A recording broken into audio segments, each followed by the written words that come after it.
Welcome to Visionaries Global Media, your number one source for podcasting entertainment. Visionaries Global Media, envisioning excellence on a global scale. This is Banned from Ringside. Tonight on the Banned from Ringside podcast, Puerto Rico rocks, Cody rocks, Don Callis turns on Kenny Omega. That and a whole bunch more tonight on the Banned from Ringside podcast.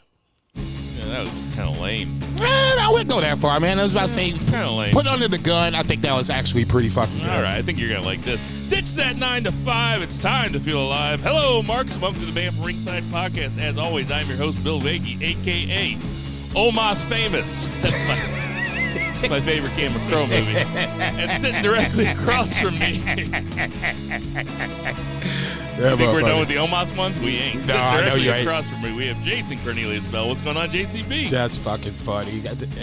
We'll talk about that Joker in a second. But I just wanted to take a couple of seconds to remind our male listeners, because I know there's a bunch of male listeners that have moms out there. There might be some female listeners that are moms, but I'm sure they do have moms as well. Go wish your mom a happy Mother's Day. I don't have my mom around this world, and if you do, you need to appreciate your mom being around this world. As you get older, mama gets more and more important. So on that lovely note, go wish mom happy Mother's Day. On that lovely note, I'll ask the congregation to bow their heads as I read from the latest edition of the Banned from Ringside podcast, volume 307, chapter 3, verse 14. The good smart saith, hashtag boo the heels. It's all good, baby. Listen, share, subscribe, repeat the holy trinity of BFR. I know Zach might know this, but I'm going to ask Bill this question. Do you know where the largest ketchup bottle in the world is? It's somewhere in Illinois, right? Collinsville. I do know it. Yeah, Collinsville. Okay. Yeah. That makes me feel more of a savage. Almost also the world's foremost producer of horseradish. Horseradish, yeah. Okay, Yeah. So yes, I am now officially a savage. I got a huge bottle of ketchup in the fridge, though. Like, it's got to be the second biggest one. I went to Sam's and got it. That's what's up. Out there in Portland, Oregon, we have Two Beer Zach Bowman. What's going on, Two Beer? Beer for Weston House. Appreciate the reminder, Jason. We're going to need to wrap this thing up as I have some shopping to do. Right? Hey, I'm here for you, brother. I got wife and mom for Mother's Day. They're not the same person. I gotta take care of So My mom is Anyway. in Europe right now. So That's what's up. yeah. So she and my dad are retired AF, and they are living it up. They're over there for a month. So you could just be like, be late on the Mother's Day thing and then just blame her because of the time zone. I think by the time she gets back, Mother's Day is going to be so far in the rear view, it's just not even going to worry about it. Fuck your Mother's Day at this Saving point. me some money, you know what I mean? We're coming at you from muggy ass St. Charles, Missouri. It is muggy as a motherfucker in here, man. We just skipped spring and went straight to muggy ass summer. There's already fucking skeeters out here and shit. Hey, but Jason Bell is wearing a hoodie. That is unbelievable to me. I would take my shirt off if I could. I'm debating it. Taking your shirt off? Yeah. Taking my shirt off. Both. Oh, okay, there we go. We got, we had quite a little pay-per-view on Saturday night. It was very newsworthy and contained, so far, my mark-out moment of the year. I'm going to apologize in advance.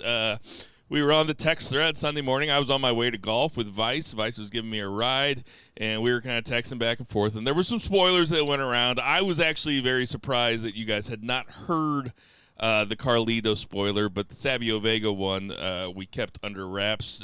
Jason is just completely dismissing that. Let's get to that 3 count. 1, 2, 3. JCB, kick it off. As aforementioned, we are going to San Juan, Puerto Rico to talk a little WWE Backlash. I'll just say this on the tech thread, and I know Zach said it. I'll speak for myself. I don't like spoilers, but nothing that you were going to tell me about this card was going to have me like, oh, well, fuck you guys. You know, there was nothing. There was no title. There were no right. It wasn't anything. Men's heavyweight titles exactly. on the match. I mean, you would have been pissed if we would have said, "Hey, Io Sky beat." If you just said that and it actually happened, I'd have been hot. Right. we didn't. Okay. We didn't spoil anything about winners or losers. Right. It we was just like the Carlito pop. and that's okay. Yeah, okay. I mean, right. It is what it is. No, I 100% thought EO won because Joey said that EO Sky pop. Nobody expected that, but he was just talking about the fact that there was a pop for EO Sky. I was like, oh my god! I was like, EO Sky beat Bianca Belair, and then Bianca Belair pinned her, and I'm like, what happened?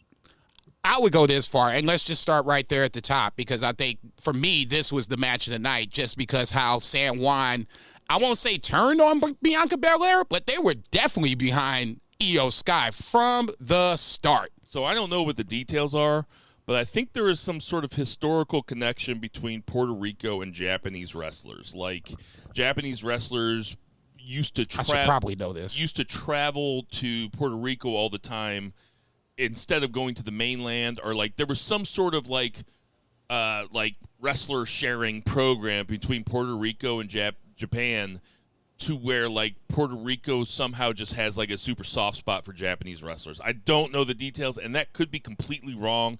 That was kind of the sense I got just looking around online the day after the pay-per-view. But I think it was surprising though. They were in EO's pocket, dude. Ooh. They were doing the booze yaz at the very beginning. That was a hot crowd, man. All for the entire show, and supposedly WWE wants to make this a yearly tradition where they go back to San Juan. They get Backlash every year. If that's the case, I love it. I don't want to jump your count here, but like when you see what the crowds are like in San Juan, or they go to Wales for the Clash at the Castle, and you see what crowds are like over there, and then they come back here and they go to fucking Podunk fucking Pennsylvania, and the crowd, and you're like, man, this crowd just fucking sucks. Maybe they should just go elsewhere for like a year and make the Americans realize what they're fucking missing. But here's the other point though. It's clearly more fun to watch wrestling when the crowd's into it. So Agreed. if they just take a year off and they do 12 pay-per-views all around the world and crowds are as hot as that, that's going to make the product look a lot better too, and people watching it on Peacock are going to get more into it. That's just, I know they're not going to do it, but in a perfect world, they would do this more often because that crowd was amazing. I think they are. Same thing with Montreal.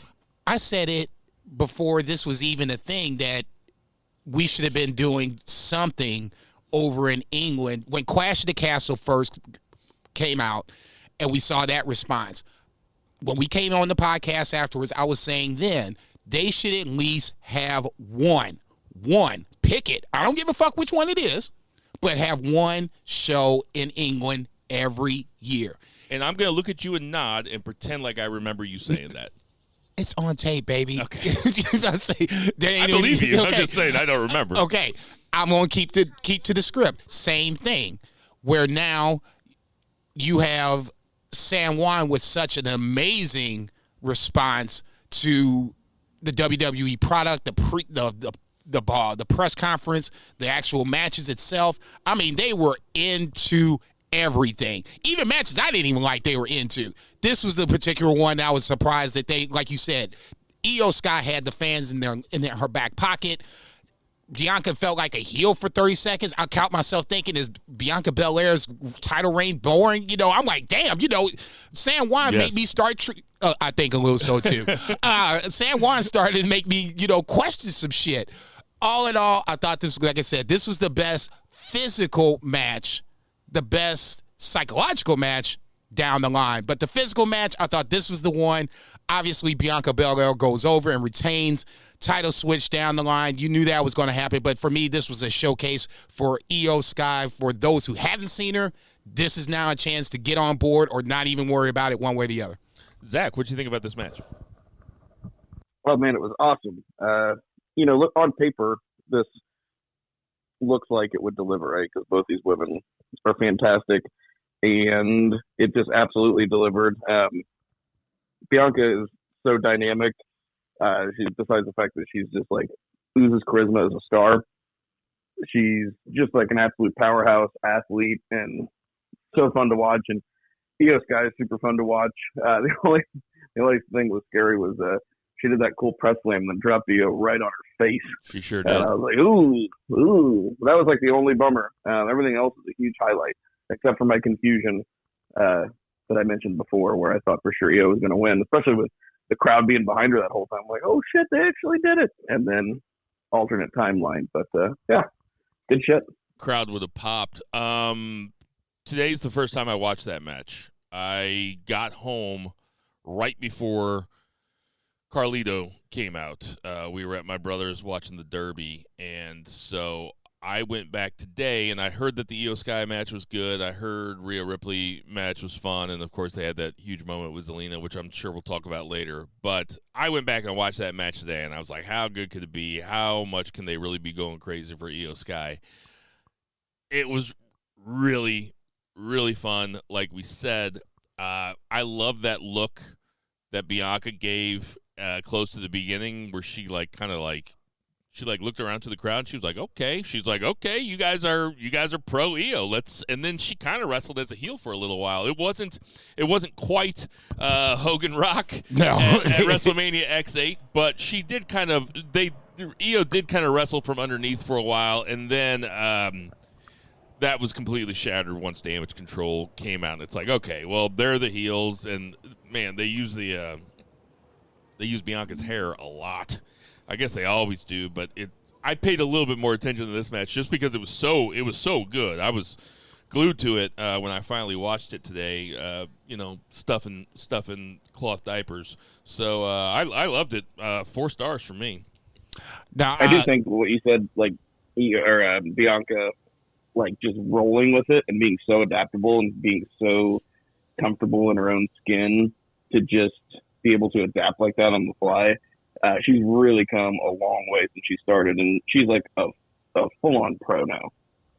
And plus, that's probably so much fun for her, just because she's been wrestling as such a pure baby face and for so long. Like, okay, so I mean, she's obviously great at what she does, and to have to go out there and maybe get challenged a little bit is probably a little bit more fun for her. I mean, you could tell she was having fun. It was a fun match. I think we might forget that Bianca was a heel in NXT the whole time. Before this, main roster run. So I mean, I don't think it might have been as far of a stretch as we may have think. It could have just been a snap of the fingers, like, okay, you want me to heal this shit up, so be it. Damage Control coming in at the end definitely gives Io kind of an out, I guess, and I'm sure that'll come up here somewhere down the line. I guess this is why you kept Damage Control together. Ultimately, I think we see the cracks in the foundation. They'll break up before the Bloodline does, but I don't think it takes anything away from Io Sky's performance. To me, like I said, this was the match of the night, hands down. Like I said, in the physical sense, thinking about shit down the line, there's another match we can talk about for that number. Seth versus your boy, Omos. Like I said, this was the spectacle match. Seth coming off the top rope with the top rope curb stomp is the spectacle portion of the program. I will give booking this much. They just didn't let Omos get stomped real quick. The first attempt was obviously blocked. The second attempt kicks out at 1. It built up to the point where Seth felt like he had no choice but to come off the top rope. I get it. You're making Omos look strong in losses. However, at some point, he's got to beat somebody. No doubt. He's got to beat somebody. It doesn't make any sense he doesn't have to beat somebody because he can just be another... Somebody of name. Better choice. I'm just saying he could... They're going to use him like an NFL running back. They're going to get a couple matches out of him, and then it's see you later. No insurance for the rest of your life. Peace out. He is good at what he does. He shows a lot of fire out there. He talks a lot of shit. He moves pretty good for a big man. He was always where he was supposed to be when Seth was supposed to do things, and the top rope curb stomp was a lot of fun. You got to have him beat somebody, or you got to make him go away for 8 months out of the year and have him come back for 4 months out of the year just so you can get another couple good matches out of him, another couple pay-per-view matches out of him, and then have him go away for another 8 months. Because right now, he's a giant. He's nothing special. Zach, what do you think?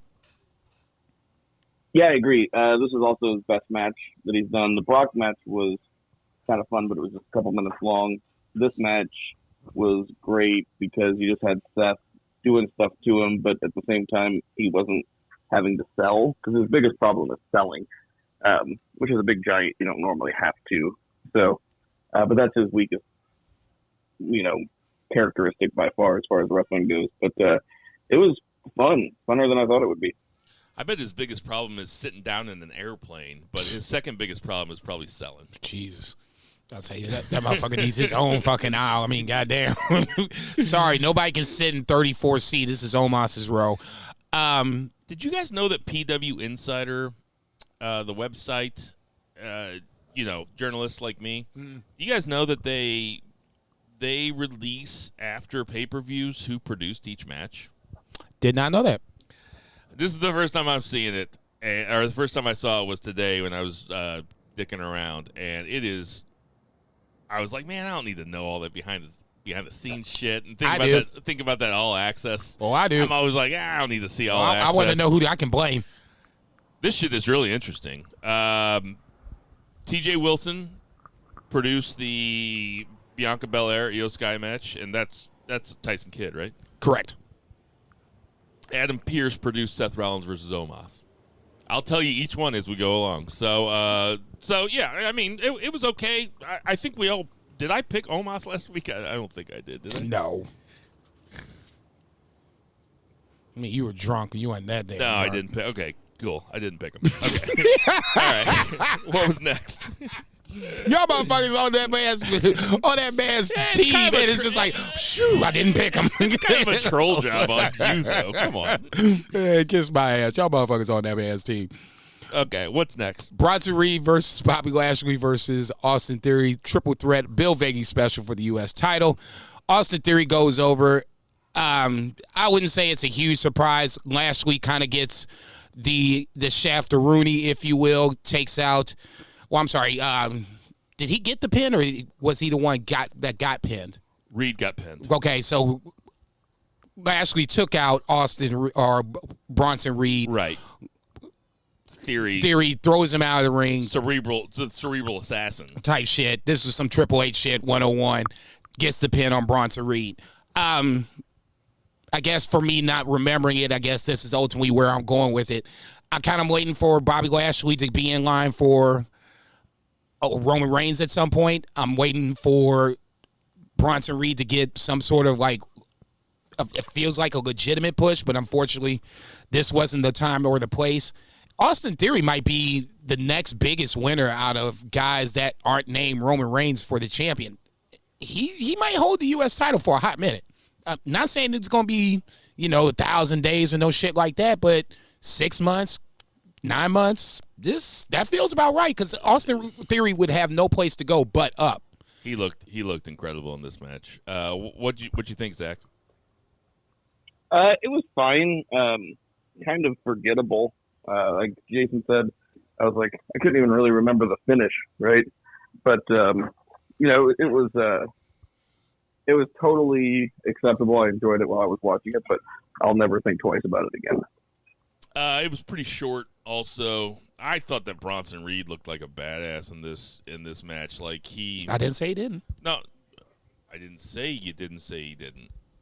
Oh my gosh! And I didn't say that Bill didn't say that Jason didn't say that he did. Thank you, thank you.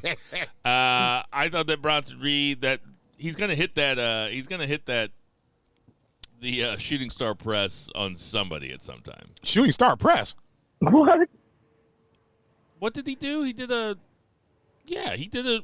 Well, hang on now. Let's slow down for a second. Brock Lesnar did the shooting star press where he literally did a flip in the air and landed on his face. Yeah. Bronson Reed didn't do that. What did he do? Just jumps off the top rope. You gonna do a shooting star press? Hell no.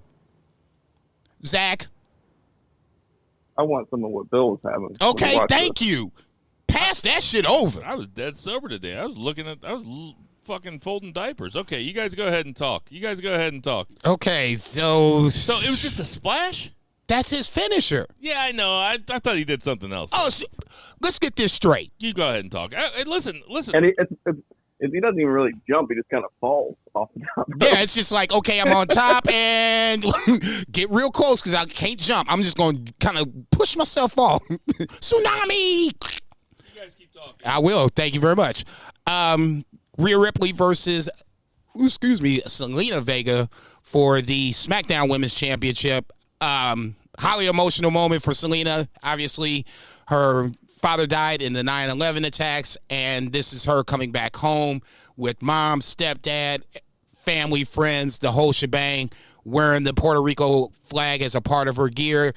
I mean, I don't know if Selena Vega will ever win a women's singles title in her career in WWE. If she does it, this is her crowning a moment, her crowning achievement, whatever you want to call it. I thought it damn near had me in tears. The only reason it didn't is because I knew what was going to happen once she got in that ring.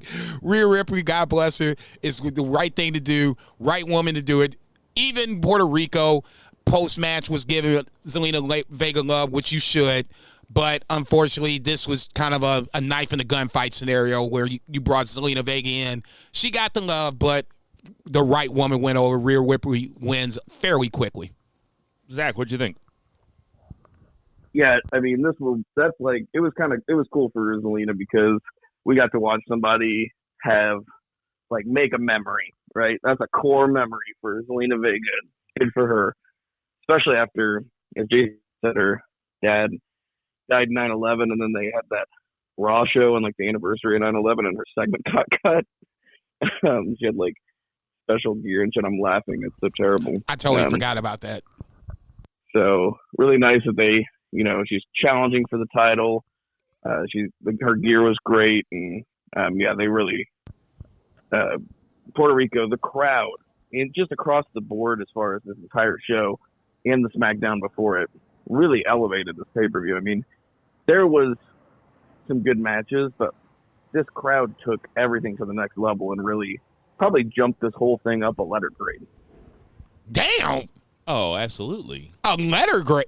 Okay. Yeah, man. All right, man. I mean, just in terms... So, let me ask you this, Jason. When you grade a pay-per-view, do you grade it on how enjoyable it was to watch or how well it was put on or what? So, if you put on the same pay-per-view, if this pay-per-view was done in, like I said, Podunk, Pennsylvania, okay, would it have the same letter grade as it would in front of Puerto Rico? Probably not, but you're saying C's become B's, B's become A's. That's a letter grade. Okay, so the crowd is hot, makes a difference, but you still have to show me something in the ring for me to be like, oh, it's a whole letter grade. If you show me a bunch of half-ass matches with a hot-ass crowd, it's not really going to match up to me. It's got to be a little bit of everything. Even a crowd like San Juan, Puerto Rico? Even a crowd like San Juan, Puerto Rico. I like this match a lot. Obviously, it was a very emotional. I got chills watching the ovation for Zelina Vega. Her reaction, of course, was, if it wasn't 100% genuine, she's in the wrong business. True.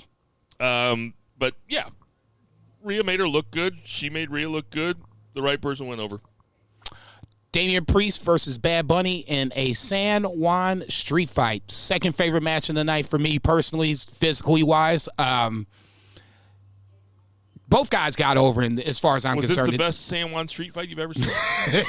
It's the only one as far as I'm concerned. Shit, that's number one on my list.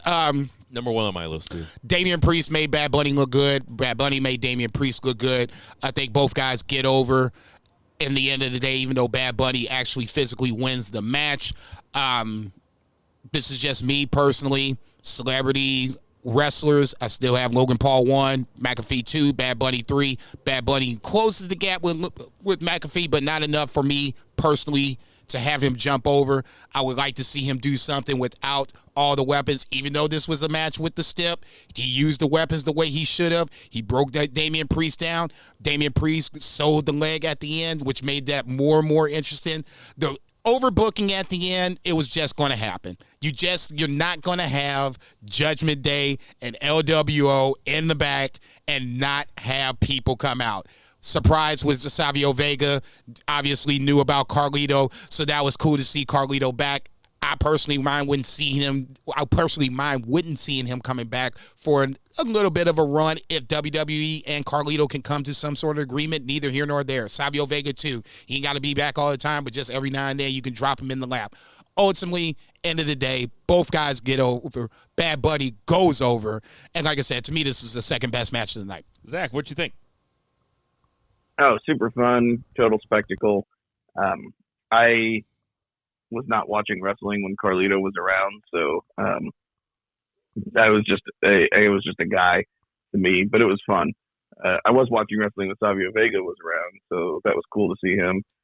I always liked him, but yeah, Bad Bunny, they let him in do a singles match, and that was a good move. And yeah, that's really all I can say. Priest was great. He had the out, because he pulled him up early, like after the 2 count. So kind of had the out for the loss. So he's still kind of protected. And, of course, there was a bunch of interference. But, man, super fun match. Priest was great. Bad Bunny's entrance was fucking awesome. Like, that whole place swaying and singing along to his song was fucking badass. Damian Priest, I know that he is from Puerto Rico. He probably wouldn't have minded getting some cheers there, but man, he got a shit ton of booze. That's just as good. He did the job, and he did it well. Carlito was he kind of started when I stopped watching wrestling, and he kind of was ending in WWE he was kind of starting when I stopped watching wrestling, and he was kind of ending when I started watching wrestling. But he was the guy that I was always like, you know what, this guy, he's got that Kurt Angle thing, he's got that thing where he's badass, but he's also kind of funny. I loved the whole I spit in the face of those who do not want to be cool when his music started playing. I looked at Erin, who was looking at her phone, and I was like, holy fucking shit. And she just kept looking at her phone. But she knows the shit out of Carlito's return. For him to come out, for that pop to happen, for him to clear the ring, and then pull the apple out and start munching the apple, that's my mark-out moment of the year so far, bar none. There is nothing. Hang on. Stop the tape. Hang on. No. Okay. All right. So Shane McMahon busting this shit up. Oh, man, that was really good. No, you are not getting away that easy. No, you ain't. I was thinking about that today for some reason, that bit that we had about all the McMahons throughout history pulling their quads. But oh, my God, that's still so funny. I was thinking about that for some reason. I can't even remember why. Oh, shit. But listen, it's one of those things that's you guys hadn't seen it yet, but that's what I was kind of texting. I was like, only in professional wrestling can Carlito come out, clear the ring, face the hard camera, pull out his apple, and take 2 hard chomps of his apple, and I'm standing in my living room like, eat the fucking apple, dude! Get that fucking apple! Oh, my God. You ain't lying. You are not lying. To have the apple as part of your... If he didn't come out with the apple, I'd have been pissed. Yeah, I know, but you forgot about the apple. No way. I was still too much like, oh, shit, there's Carlito. Oh, fuck yeah, he just cleared the ring. Right. And then he just pulled out the apple and just took a bite of it. And, man, to have the apple be part of your thing. That was his gimmick. I know. He used to come down the ramp eating it. Right. It was so funny. But him eating it in the middle of the ring, god damn. I watched it over and over again the next day. I watched the 30 seconds like on Twitter. I was like, I gotta find him eating the apple again. Okay, so let's get this straight. I loved him eating the apple. That's my mark-out moment of the year. Over the WrestleMania moment. Listen, well, wait. I mean, who knows what's gonna happen? Okay, come on, man. I mean, damn. I was kind of leaning towards WrestleMania moment to be my mark-out moment of the year. We might have Stephanie go for a shooting star press on Io Sky and blow her quad out while she's trying to do it. You should see the look on my face when he was starting that sentence. I'm like, motherfucker, no, she ain't. But then it's like, ow. There's still 7.5 months left. Who knows what's going to happen? What's pretty great is that for all things that we want Stephanie McMahon to blow, Quad is number one on the list. Fucking dead. Unbelievable. Next up, you had the Bloodline versus KO, Sammy, and Matt Riddle in a 6-man tag. Obviously, the Bloodline, the backstory behind the Bloodline crumbling on the surface, and now starting to crumble in front of everybody. Solo obviously had marching orders before Matt Riddle decided to cross him at the pass, and that felt like it came off immediately when the Bloodline came in the ring. Usos putting up the ones. You didn't see Solo putting up the ones. Solo was just kind of like, I'm looking at my thumb. I'm trying to see who I got to fuck up tonight. And we thought it was going to be Jey Uso for a hot minute. Jey Uso is going to be, once this Bloodline thing breaks up, he's going to be one to watch in 2023. I'm not saying he's going to win either major title, but somehow, some way, I think a mid-card title. He's on SmackDown, so SmackDown has the U.S. title, if I'm not mistaken. Sounds right, yeah, because Gunther's on Mondays now. I can see him somehow getting the U.S. title off of a babyface that beats Austin Theory. I could totally see that. Jey Uso and Solo Sikoa's interaction was almost more, or dare I say, better than the match itself. Jimmy, God bless him, once again, no disrespect to Jimmy, his interactions with Solo, not nearly as, I guess, captivating is the word I'm going to use in this sentence when I was looking at Solo and Jey interacting, slapping each other, blind tags or whatever the case may be. You can see the tension starting to build, and then finally, when you thought it was going to bubble over, Bloodline gets the dub, and everybody walks away happy. Somebody says that winning is the best deodorant, and it is at the moment, but you can obviously see something is amiss. Solo Sikoa is not on the same page with his own blood in the Bloodline, which is so ironic to itself. It just makes for its own story. The match was good. The psychology, looking about the foreshadowing when this could happen, where it could happen, where is Roman going to be in this mix. That's what I was looking for more so than anything else about this match. We've seen this match before. It's what was happening around the match itself between, namely, Jey Uso and Solo Sikoa. Yeah, I agree. I can't really add anything more to that. Perfectly said, Jason. Perfectly stated. Wow. Which one is the one with all the DUIs? Is that Jimmy? Yes. Okay. Is that you think that's kind of the reason why they made Jey the main one? Well, that's one reason why he was available when he had that feud with Roman during the pandemic era, during the Thunderdome era. Yeah, he was available. Jimmy was hurt with the ACL. Jimmy, with legal troubles. Jey is available. Yeah, I can tell them apart now. Look at you. I know. Not much I can add there. Yeah, this match had almost nothing to do with Sammy and KO and Matt Riddle, and everything to do with the Bloodline, which is just fine. It looks like they're pivoting away from Sammy and KO versus the Bloodline, which I'm just fine with. They can always revisit it. They can probably revisit it for the rest of their careers if they want to, because the story has been so goddamn good. But not much more I can add to that. I do want to tell you, I started telling you who produced each match, and I think this is pretty fun. The Triple Threat match was produced by Chris Park, also known as Abyss. The San Juan Street Fight, best San Juan Street Fight I've ever seen, was produced by Jamie Noble and the Brian Kendrick, who was backstage. Sean Davari produced the Rhea Ripley and Zelina Vega match, and the 6-man 3-on-3 match was produced by Jason Jordan. And then the last match, Brock Lesnar versus Cody Rhodes, produced by Michael P.S. Hayes. What do you think about this one, Jason? This is the only spoiler I saw. I saw Brock bloodied in the ring, and I'm assuming this is post-match on his knees. and it didn't have any caption behind it. It just showed the picture. I was like, ho, ho, ho, okay, now we're talking. So, main event time, Brock Lesnar versus Cody Rhodes. I wasn't sure how he being Brock got busted open, so to me, that's what I was kind of waiting for. Where does this happen? Does Cody actually bust this Joker open?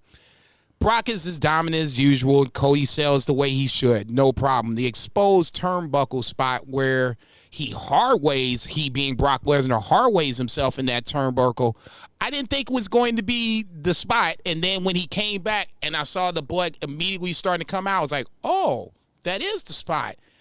God bless Brock. I've been down on him on multiple occasions. You can't say shit about Brock for this match. I mean, he took one for the team on multiple different levels. There's some guys that just can't work through their own blood. Brock just paid that shit no mind. So for Cody kind of did the right thing, put the blood on Brock's on his own chest. I'm like, okay, this feels like starting to feel like a straight up legitimate fight. The ending is the ending that I've always had a problem with. I don't care who it is. It goes back to Becky and Ronda Rousey in their WrestleMania match. Ronda has Becky basically sewed up, and Becky breaks out of it for the 1-2-3 pin. We just revisited that here. I loved everything else up to the end. Obviously, we're going to have round 2. This was done well, ultimately, especially with the scenario where you have Brock busts himself open. When you see color in any match, that always gives it that little extra juice that I think it needs. In this scenario, it came at the right time where then Cody took advantage of it. Brock kind of got the advantage back. Cody ultimately out-wrestles Brock, which kind of confuses me as Brock being a NCAA heavyweight champion, but neither here nor there. Cody wins. Brock gets his receipt on Raw, and we'll talk about that here in a little bit. Zach, what'd you think? Yeah, good match. Brock is always going to have the same style of match. It's big move, big move, big move. I do think it's funny that they won't let anybody on the roster safely blade, but they'll let Brock Lesnar bash his own face into a exposed turnbuckle to hard way himself and risk a concussion. But it did add a lot to the match. And pretty much like I had predicted early, Cody's going to go over here, and then he's probably going to get beat in Saudi Arabia. But, yeah, it was absolutely solid and a spectacle for a different reason. And, Brock always, total pro, right? He kind of is on his own thing. He's his own kind of draw, and he's his own kind of environment in WWE. The fact that he was with Roman so many times, that was starting to get a little bit stale, but he's exciting. As far as just excitement and interest level in his matches, you kind of know what you're going to get, like I said, but that formula works with him. I don't know. I just feel like he deserves all that stupid money that he gets. 100%. The formula works with him. Another thing I said to my wife as she was staring at Instagram, I was like, there's nothing like watching a Brock Lesnar match on a pay-per-view live where you just don't know what's going to happen. It's so much fun, and really anything can happen. My problem with the finish is they just did this with Liv Morgan and Ronda Rousey. I mean, it wasn't that long ago, was it? It doesn't feel like that long ago. They just did it where it was a Kimura lock with her shoulders on the mat. I wonder if Michael P.S. Hayes fucking produced that one, too. Probably, yeah. But I'm just saying that, to me, it takes away from the fact that Cody would have to kind of work his way himself out of it, get to the ropes, and move along. The match was really, really good. The fact that we got color out of it, for me, just made it that much more intriguing. I think this is going to be a 3-match series, like Three Beers said. Round 1 goes to Cody. Round 2 goes to Brock. Round 3, probably SummerSlam.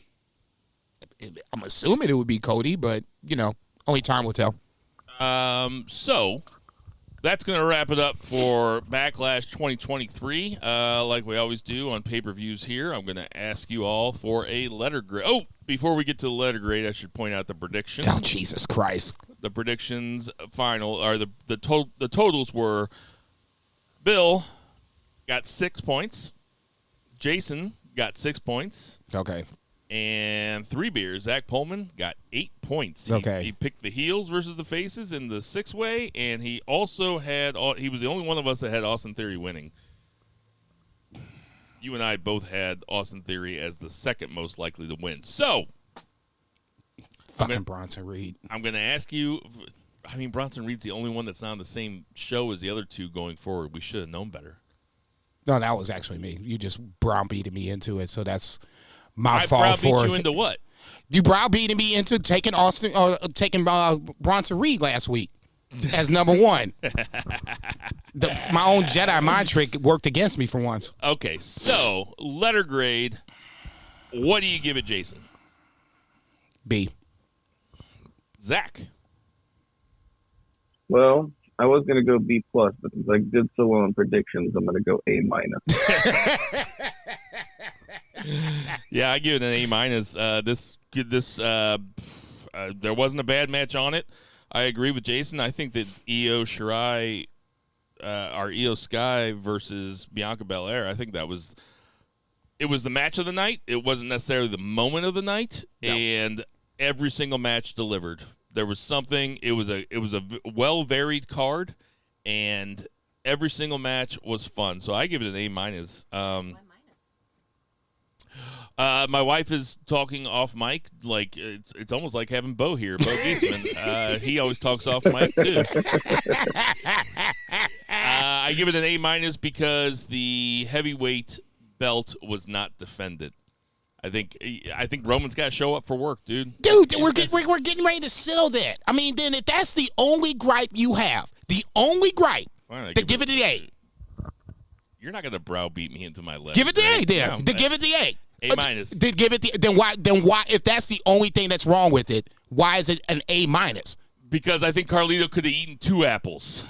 Get the fuck out of here. Let's get to that. Get the fuck out of here. You wanted to give it an A so bad it hurt your feelings. You didn't give it an A. Give it an A. I gave WrestleMania because Carlito didn't eat 2 apples. I gave because Carlito didn't eat 2 apples. That's your reason for not giving it an A. My wife is out here smoking weed, and she said to Jason, "You gave it a B." This is what Jason always does, though. Jason always gives it a little bit lower. Jason, like Zach and I will be like, "Oh, I can justify my B." We'll say B, and Jason will be like, give it a D-. No, please, Royal Rumble wasn't shit, and I'll stand on that to the day I die. When you bury me, 1973 to whatever, 20 fill in the blank. 1973. Royal Rumble wasn't shit. You were born when Nixon was president. I don't remember that shit. Let's get. I'm gonna do this again. We'll delete all this out of here. Yeah, you do that. That'll get us to our 2 count. 1, 2, 3. 2 beer. What's the 2 count? You think we could spring like a GoFundMe for Jason's headstone? Royal Rumble 2023 wasn't shit, just engraved. Can we do that, Jason? I have money put aside for me, so if for whatever reason, if I decide I'm going to get buried, that's going to be my tombstone. If I get cremated, then I want it on my urn. I buried you on that podcast when you weren't here a couple weeks ago. The last time I wasn't here was the WrestleMania podcast, and I heard that. More than a couple weeks ago, yeah, you got buried, dude. Yeah, whatever. Yeah, buried. You walked into Tender Mahal's house all hot at me for fucking making fun of your picks. You were mad. You mad? I'm like Cameron talking to Bill O'Reilly. No, man. Mad? Look, if you're gonna talk smack, then at least allow me to have the chance to retort. That's all I ever ask. Of course, Jason. Thank you very much. You get all the time that you need. No, the time was at the WrestleMania. It wasn't gonna be on live camera or live air in this scenario. So no, you just called it the live bullets at WrestleMania. Sorry, not sorry. I'm not. I mean, I came home and cried, Aaron. Yeah, whatever. Aaron, do you remember me coming home and crying? I say, don't co-sign for your husband, man. I know he ain't crying over me for shit. All right, 2 beer. All right. Two beer. What's the 2 count? We have AEW Dynamite, which was an excellent show. My wife dragged me to a work event last night, but thankfully the work event was at a brewery, and I didn't have to do any of the stuff that she was doing or listen to the talk. I just drank 6 beers and did trivia by myself, and did pretty good. But so I came home pretty banged up and started watching this, and I was like into it. They start out, and I was like, I wrote this down. Not a bad way to start out. No, not at all. So Excalibur says, "We've got a loaded card from top to bottom tonight." And Tony Schiavone, I'm pretty banged up. This just cracked me up so much I wrote it down. Schiavone says, "Love loaded, love top to bottom." No idea what that means, but I had to write it down. And I'm with him. I love this card. It was loaded from top to bottom, and I loved it. But start out with Claudio Castagnoli versus Ray Phoenix in a double Jeopardy match, which is a pretty fun stip. Whoever wins gets a chance at the other's title. So Castagnoli's the ROH World Heavyweight Championship, and Ray Phoenix is half of the tag team champions. So they had an absolutely awesome match. Claudio is such a powerhouse. Ray Phoenix is so dynamic. He was doing he did some rope walking. He did some barricade walking. This was just a fantastic opening match. I was so into this. And ended up with Ricola Bomb, and Castagnoli got the pin. A little disappointed in that. I thought this would have been a nice big win for Ray Phoenix to start the show. I know they protect Claudio, and I guess that's just what they want to do. That's what they have lined up for the next program for whenever they do this ROH pay-per-view. But I think Phoenix challenging for a world title. You know, he's been the AAA world champion, but he is just a guy on the AEW roster that they'll put in a singles match to give an amazing TV match, but they beat him every time. And I thought it would just be cool, but it didn't make me like the match any less or anything, but it would have popped me. I also think that Phoenix is kind of Teflon. Like, he can absorb a loss. So do they. Yeah, he absorbs them all the time. Yeah, he does, and it still doesn't make me any less excited to see him.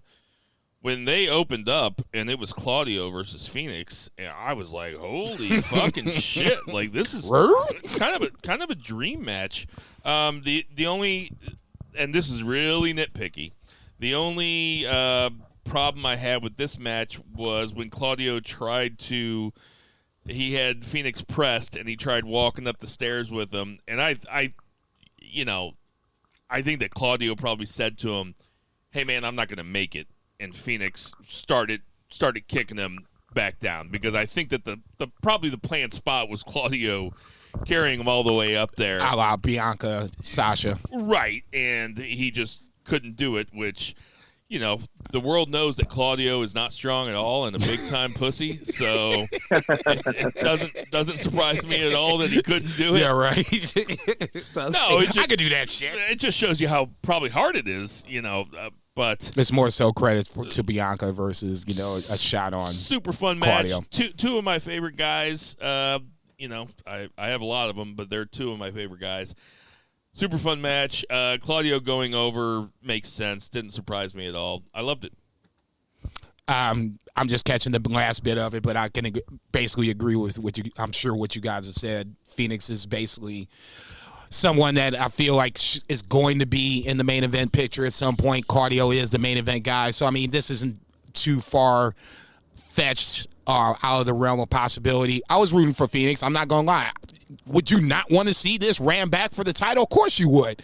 But I agree with Bill. The right guy goes over. Who Claudio picks as his partner is my question. It's probably going to be Will Yuta, because he's the little brother, and little brothers get beat down. So that's going to be my guess on that. I mean, it's not going to be Bryan Danielson. No, It's you're not not gonna waste that. And it's not going to be Moxley. No. So it's going to be... Gold brother going to have to come in and eat this dub.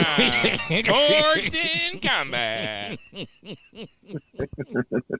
Man, y'all better give that man his respect, goddammit. That dude can wrestle. I know he ain't shit on the mic. We all can agree with that. But he can wrestle. Can we not agree upon that? Forged in combat. Never mind, Zach. He ain't gonna agree with me. Go ahead. I love the Blackpool Combat Club. Who does it? I've said it before on this podcast many times. I just think Wheeler Yuta was the wrong guy to join him, but that's neither here nor there. What's coming up next, Zach? Next, we have Renee Paquette backstage, who is confronting Miro, who He's heating up. is back. He does shit, man. How's he heating up? I just like He's that back. he's on TV, baby. Shit, he should be on TV. He took a damn year off. He's the man. And so he walks into Tony Khan's office, or what was probably just like, the janitor closet, so they put a piece of paper on the Tony Khan's office. And It's just a little laminated thing. Yeah, I It was about to says, say, Tony Khan. yeah. You're not using this closet, are you? Fantastic. This is Tony's office right here. And so Better knock It's first or you're almost going like- to catch him fucking face down in a pile of coke. Coming up, who's not knocking? Smoke coming up. I'm sorry, not smoke. Powder coming up all over the place. The smoke would be me, but go ahead. they're, I think, especially because, Thunder Rosa did the same gimmick shortly thereafter. And with that, and also with Jericho doing his thing where he's talking about how Adam Cole can't be in the building whenever he's in the building, and he's threatening legal action. This all seems like an angle wrapped around the real life situation of CM Punk. Preach. So I feel like they're almost gimmicking themselves without actually coming right out and saying it. And it's almost like maybe I could see Miro being like a big part of that Saturday show, and Thunder Rosa, same, if she's healthy, and, with Punk, and maybe, who knows, like maybe Andrade comes back, they bring him, and they just put all the fucking problem wrestlers on, like this is the one show where they all refuse to do jobs to each other. So, Jesus Christ. I don't know, but it's interesting, and Miro's great, and I guess basically he's gone a little while doing TV, and then basically creative had nothing for him, and there's so many guys, so now they got something for him, and he's always enjoyable.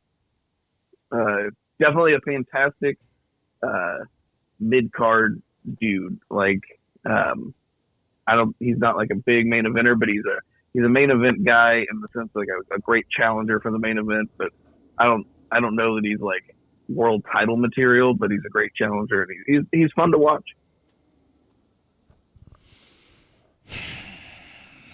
I guess my biggest question is this. Obviously, we're going to get 2 shows. Miro comes back. Thunder Rosa comes back. Are we doing a brand split? Are we going to have 2 titles? Because that's my question. If we're going to have 2 titles, then so be it. I get it.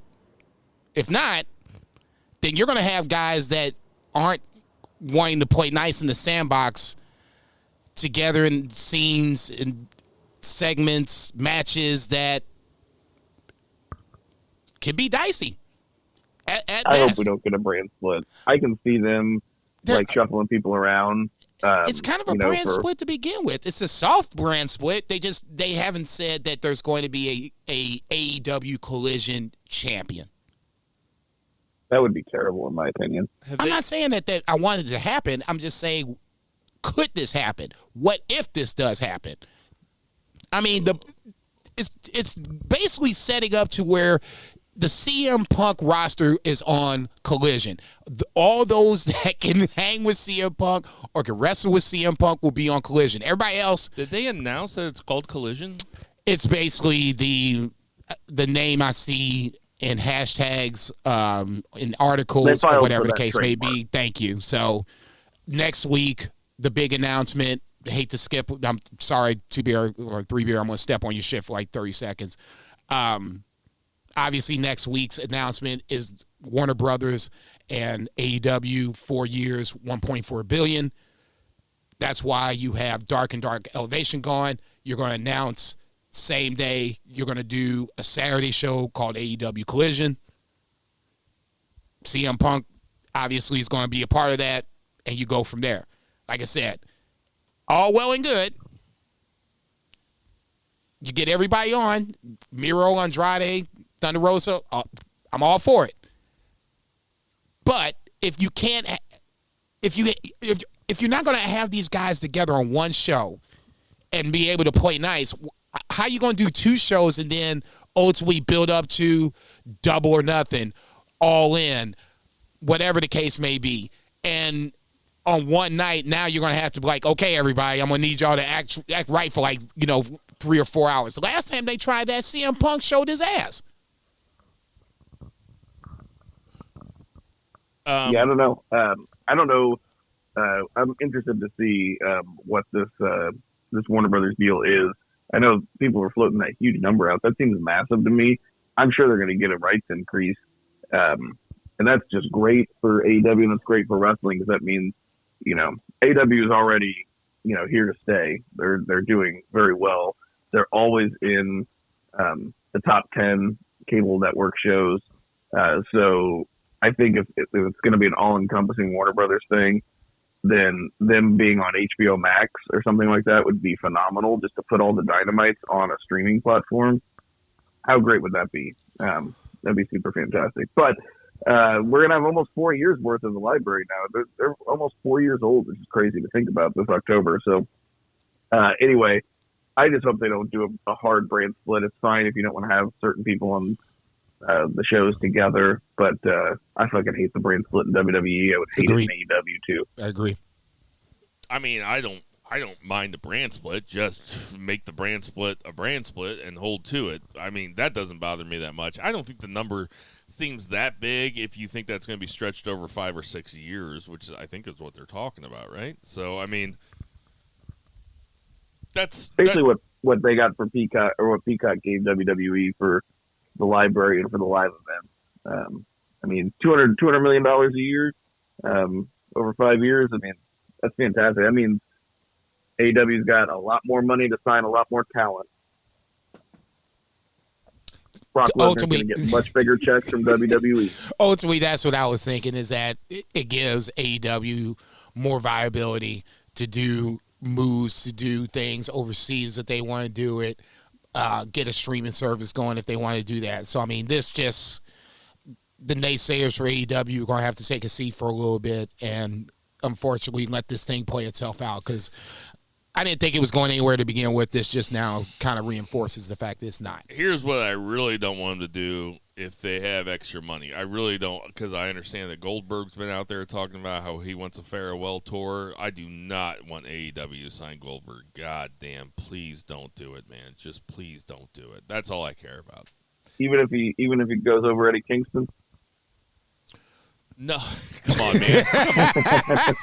I'm over here like for all sipping the tea, like, oh, do answer. For all the shit that I give Eddie Kingston over and over and over again, there is nothing that Eddie Kingston could do that could make me hate him as much as I don't want to see Goldberg on AEW television or on WWE television ever again. Do not want to see him ever again. What about Bray Wyatt? When have we replaced Bill with Bret Hart? Oh, damn. What'd you say? Damn. I said, when did we replace Bill with Bret Hart? Just because, Bret Hart can't talk about anything. When did we? I thought you said, what if we replaced Bill with Bret Hart? I said, I am the best there is. No, I just don't want to see Gold. I mean, that's one thing I agree with Bret Hart about. Goldberg sucks. Yeah, Goldberg does suck.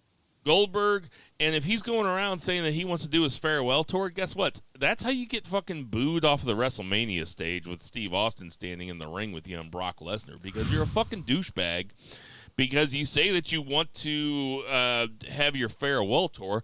The only way that I'll be happy with a Goldberg farewell tour is if Jericho retires him. How about that? I know they still don't like each other. Go ahead and let Jericho retire. Go out on your back, Goldberg.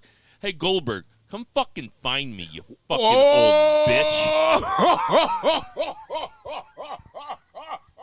I'd fucking team up with Eddie Kingston on Goldberg. We'd whoop his old ass. He'd come try to spear me. I'd give him the old okie doke. He'd go fucking flying through a fucking fence like an idiot. I'm fucking done. I think Goldberg, Goldberg is like number one now on top of the come find me bill list. He's talking a lot of people. Roman Reigns. I'm pretty sure you said Roman Reigns, you can come find you too. I said it to everybody. I know. Come on. I know. But Roman Reigns is like, 1A at this point. It's my catchphrase now. Very true. Very true. Zach, go ahead before you call somebody else out like an idiot. So we had MJF promo, which was pretty excellent as per usual, with a video package of the four pillars. Basically just him talking about how he's the standout, which he is. Talking about how he had the best singles dog collar match of all time, which he probably did. He definitely specified singles because it was not as good as the FTR Briscoe's dog collar match. So he did qualify it. And then he said he had the best Iron Man match of all time, which he definitely did. Where's the lie? Killed it. Loved it.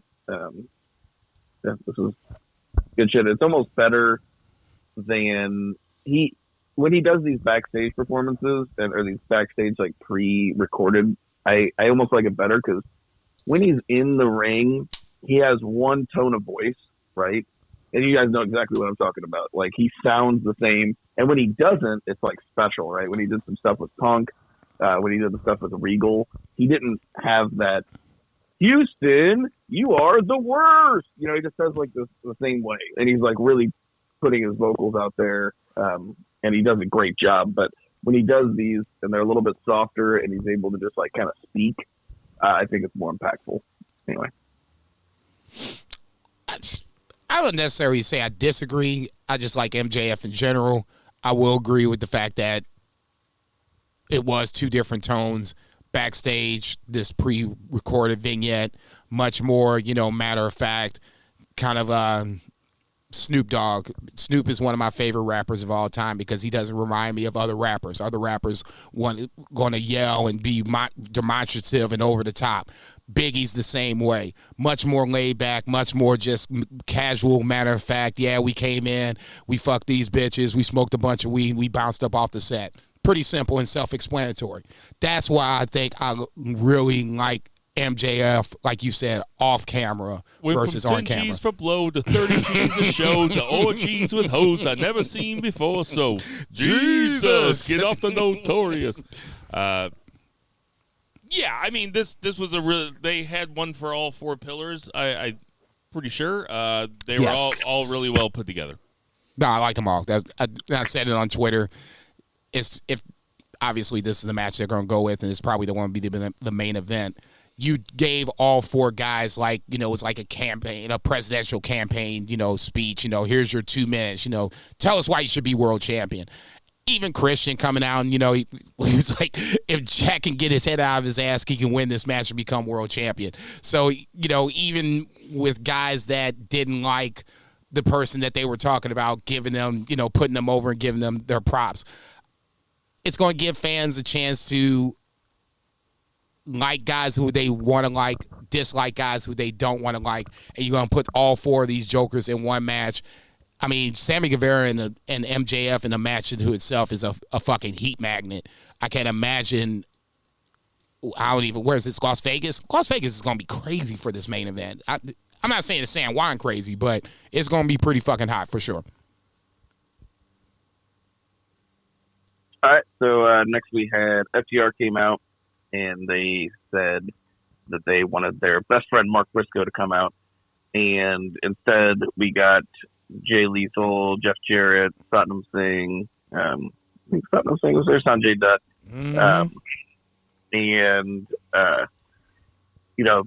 They were asking, because want a title shot, right?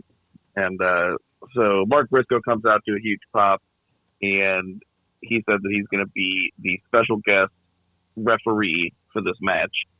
And so they're toasting some tequila, or they're trying to, and Sanjay Dutt's pouring some tequila, and then he spits tequila in the eyes of Zach Carwood. They start a brawl, and as Mark Briscoe is trying to keep the peace between these two groups that he is aligned with, so it's kind of like almost like a custody of Mark Briscoe match that he's special refereeing. That's really funny. Zach Carwood is so disoriented from tequila in the eyes that he pile drives Mark Briscoe, which I don't know if this has ever happened to you, but you guys ever been at the bar and just had too much tequila, or maybe someone spits tequila in your eyes and you accidentally pile drive your best friend? Has that ever happened to you? I don't know if that's ever happened to you. Has that ever happened to you? I'm gonna go with no. Too much tequila? So, yes. Pile drive my best friend at the bar? No. Happened to me a couple times. But I don't know. This is pretty fun. I don't know. It was pretty fun. I just think that Mark Briscoe's whole demeanor after losing his Irish twin, his brother, his tag team partner, you know, the guy that he is, what are they, 22-time tag team?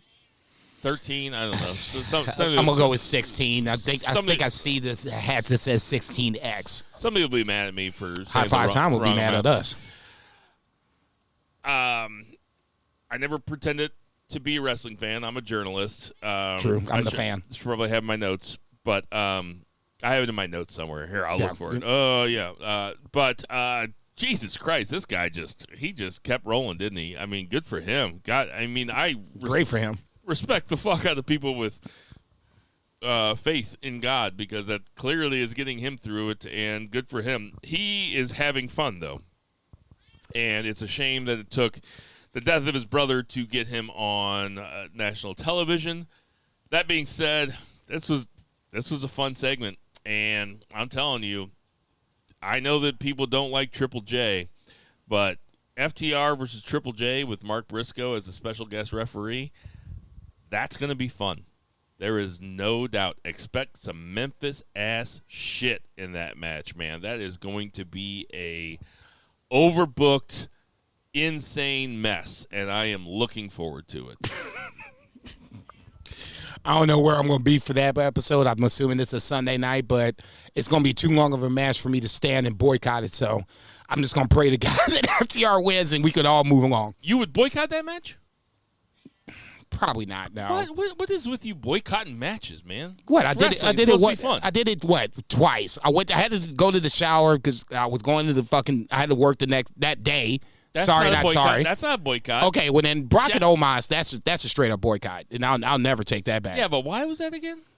Who needs to see that bullshit? I know what's gonna happen. Y'all can watch that. I'll smoke a cigarette. Tell me when it's over. But you didn't smoke a cigarette. You stood in the doorway and just made sure everybody knew that you were boycotting the match. Oh, motherfucker, you act like everybody didn't know, A, to begin with, and B, if I went outside, it would have been the same thing. Y'all were trying to be like, oh, here comes Bobby Lashley. Oh, here comes Stone Cold. Oh, The Rock's here. You know, trying to get me to run in like an idiot. Then get the fuck up out of here, man. Zach, what's next? Motherfucking Stone Cold, The Rock. God bless Bo. I love Vice, but he was just trying to get me to come in there and look like an ass. I'll be right back. Go ahead, Zach. No, not The Rock. It's Barack Obama. I'm like, dude, get the fuck out of here. I don't even hear the crowd getting hyped, okay? There's still that kind of little murmur that's going on, you know? I don't want to hear that shit. Let's keep moving that shit going.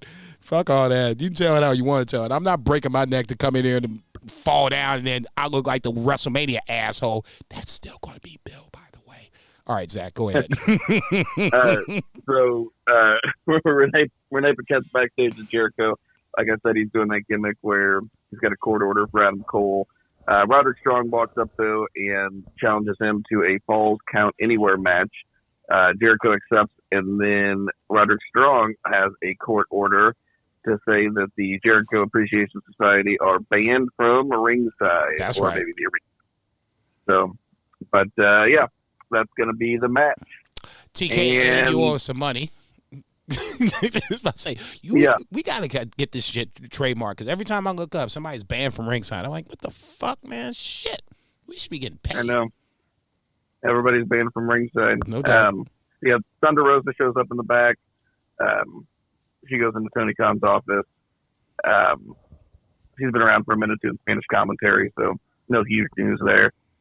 And video package on Sammy Guevara, where he cuts an entirely babyface promo. Dude, I was sitting there listening to that. I'm like, is he a heel or is he a babyface? What the fuck? This is straight up. You were so right. That was a straight babyface promo. Yeah, as babyface as you can get. And then we had the backstage segment with Tony Khan saying one of the best Dynamite cards I've ever had, and so next week they have a huge announcement, so that's probably the Warner Brothers and the Collision announcement, so that's exciting. And then we had Orange Cassidy defeating Daniel Garcia barely to retain the international title. And man, if this isn't the best thing in AEW right now, this Orange Cassidy title reign, there's 4 pillars, but Orange Cassidy is like the load-bearing wall, man. He is holding this fucking thing up. What a great... I'm sorry, that's the late reaction, but I'm picturing the shit. I'm just like, I see the 4 pillars, and like, you know, OC's like really all doing all the work. It's like you see him like strutting and shit, like, oh my God, this shit's heavy. And as Bill would say, it's like because like the 4 pillars are so short they can't actually reach the ceiling. So, yo, shit, but man. They had an awesome match, which again on paper you would fully expect this match to be awesome. So it was, and the whole gimmick, the whole story is that Orange Cassidy is just tired, man. He defends the title every single week. And somebody's going to pick him off. I thought it might be Garcia. I agree. Yeah, and a lot of times, like, they're doing a good job of finding opponents. A lot of times, I think it's going to be the person that he's wrestling. Mm-hmm. It's exciting. No, I agree, especially when Garcia had him in the what's it called? The it's not the Lion Tamer, but the Dragon Tamer or whatever it is. He had fucking Orange Cassidy sewed the fuck up. I'm like, okay. This is it. He had him in the submission and he's stomping the hand. I'm like, okay, this is it. That was awesome. And I'm just like, and he didn't tap. I was like, okay, maybe this isn't it. And it just adds another level to Orange Cassidy and hit this title reign, the toughness of Orange Cassidy. It's hard not to like him at this point. If you like wrestling and you're a wrestling fan, like Bill always likes to beat me about that shit, it's hard not to get involved in this shit. It's hard not to get invested in this. Orange Cassidy's had arguably one of the best AEW title runs in company history, and it keeps going. I like the fact that the injuries pile up week after week, the hand, the back, whatever the case may be. So now guys are starting to take advantage of it, but nobody can beat him. Credit to Orange Cassidy. Yeah. This is one of the best booking moves that Tony Khan has done since AEW started. I think he made that title the number 2 title in the company. Pretty much. Go ahead, Bill. They said that he hasn't lost a singles match since August of 2022. That feels about right, which is crazy to even think about. But that is wild. That feels about right. But he has had a string of tremendous matches in this run, and it's pretty undeniable. He's had a string of matches in this run with a variety of partners that go from legit ass luchadors from AAA all the way up to I think that he beat Brian Cage. So Orange Cassidy is doing things. Good for him. Good for him. I don't know if Zach had already gone, but no, just keep going, Zach. Shit, Outcast, Britt Baker, Jamie Hayer.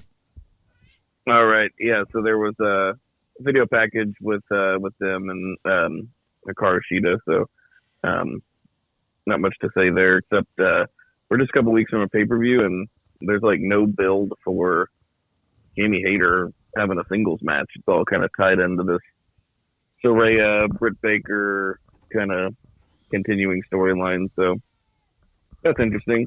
But we had Christian Cage come out with some Dominic Mysterio level heat. I said on Twitter, I was like, man, this is some Dom heat over here. He can't even speak. Dude, for real.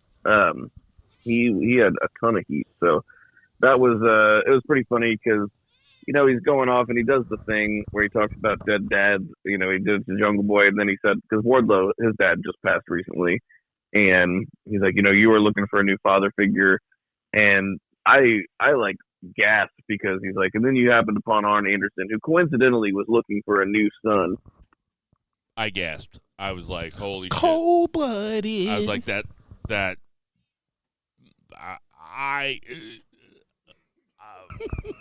my thing was that crosses a line. I mean, does it? This is what Christian Cage does. He's a habitual button pusher. This ain't the first time, ain't gonna be the last. Did I pop? Fuck yeah. I was like, oh yeah, you about to get your ass beat on multiple levels. You about to get your ass beat. And that's what I like. I'm not expecting Wardlow to lose this. Wardlow needs momentum. And a big name that he can beat, even if it's Christian, that's a start. Wait a minute. Did you say that? So hold on. Let's go back.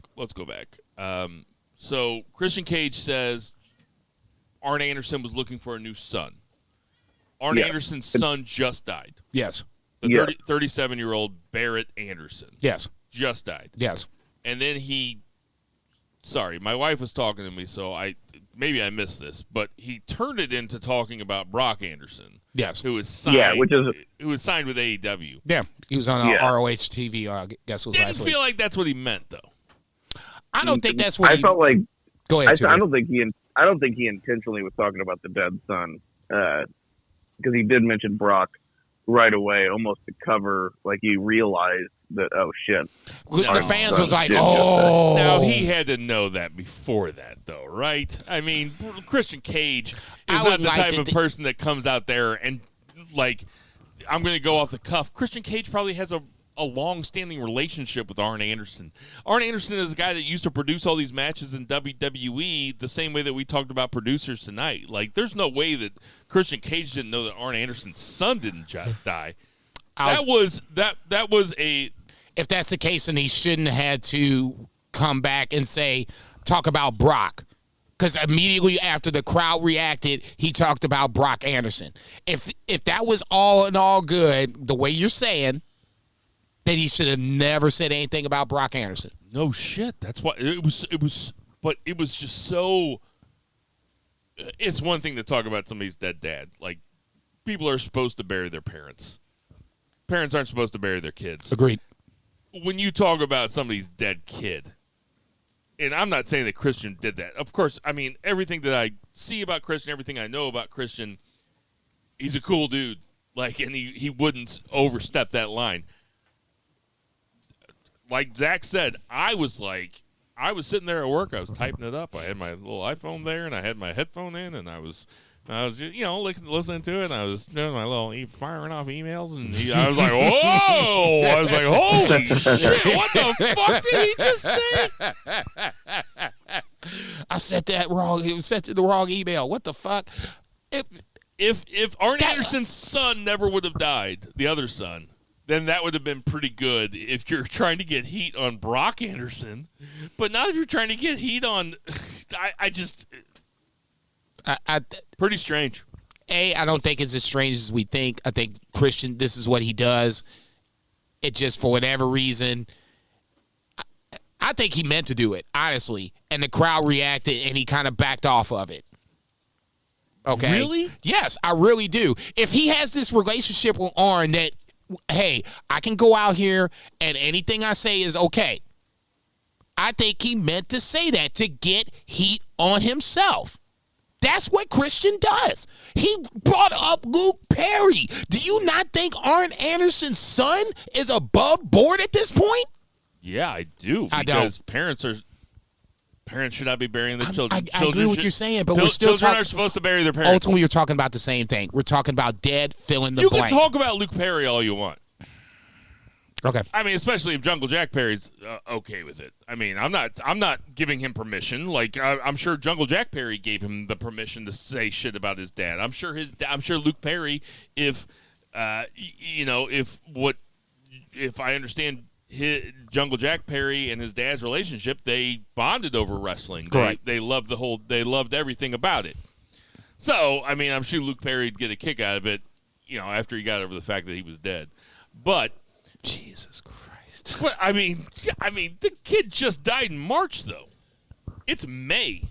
Like, that's some raw shit. That is raw.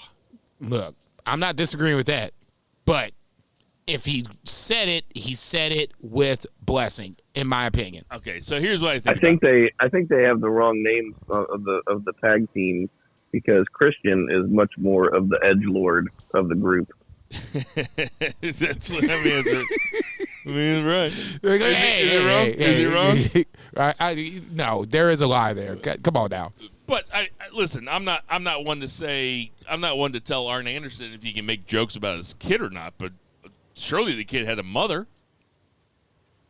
I would like to think so. I don't know. Like, am I being a bleeding heart here? Like, it just seemed a little cold. I mean, it seemed a bad taste. That's why I don't think he actually meant to do it. There you go. I don't think he meant to do it either. There you go. I think he meant to do it, but then when the crowd reacted so poorly and was like, ooh, and I think I almost wanted to say they were like, fuck you, Christian, or whatever. They started chanting towards the end of his whole promo. I couldn't understand what they were saying. They started chanting, shut the fuck up, shut the fuck up. Okay. At that point, I think right then he knew, and okay, you guys are married. You guys got getting an argument with your wife. Right when a point when you're like, okay, I'm saying some shit that is going to piss her off or going to push a button, and you're in the thought of, like, I shouldn't be saying it, but the mouth is already saying it. I think that was Christian Cage. He knew what he wanted to do, probably maybe had even some, hesitation about it, but he kept going through it, and once he said it, it was out. And the crowd reacted like that. It was a negative reaction, and that's when Brock Anderson came out. And in my opinion, you see what the rest happened. But if you put me on gunpoint, I think they had an agreement on it. The shit went sideways, and he backtracked it. Whew, that's cold. I mean, if Arn Anderson was okay with that, that is some true carny shit. like seriously, that is some true carny shit. Like, get heat any way you can. Your 37-year-old son dies. I don't know. Look, I'm sure I'm wrong. Like I said, maybe I'm just being a bleeding heart. Maybe I'm being. I'm sure I'm wrong. That is cold.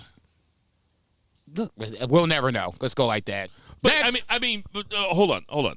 Just before we get on from it, because this was the thing I wanted to talk about the most, honestly, was that, like, if Zach and Zach is one of the most irreverent podcasters out there, I think you'd agree.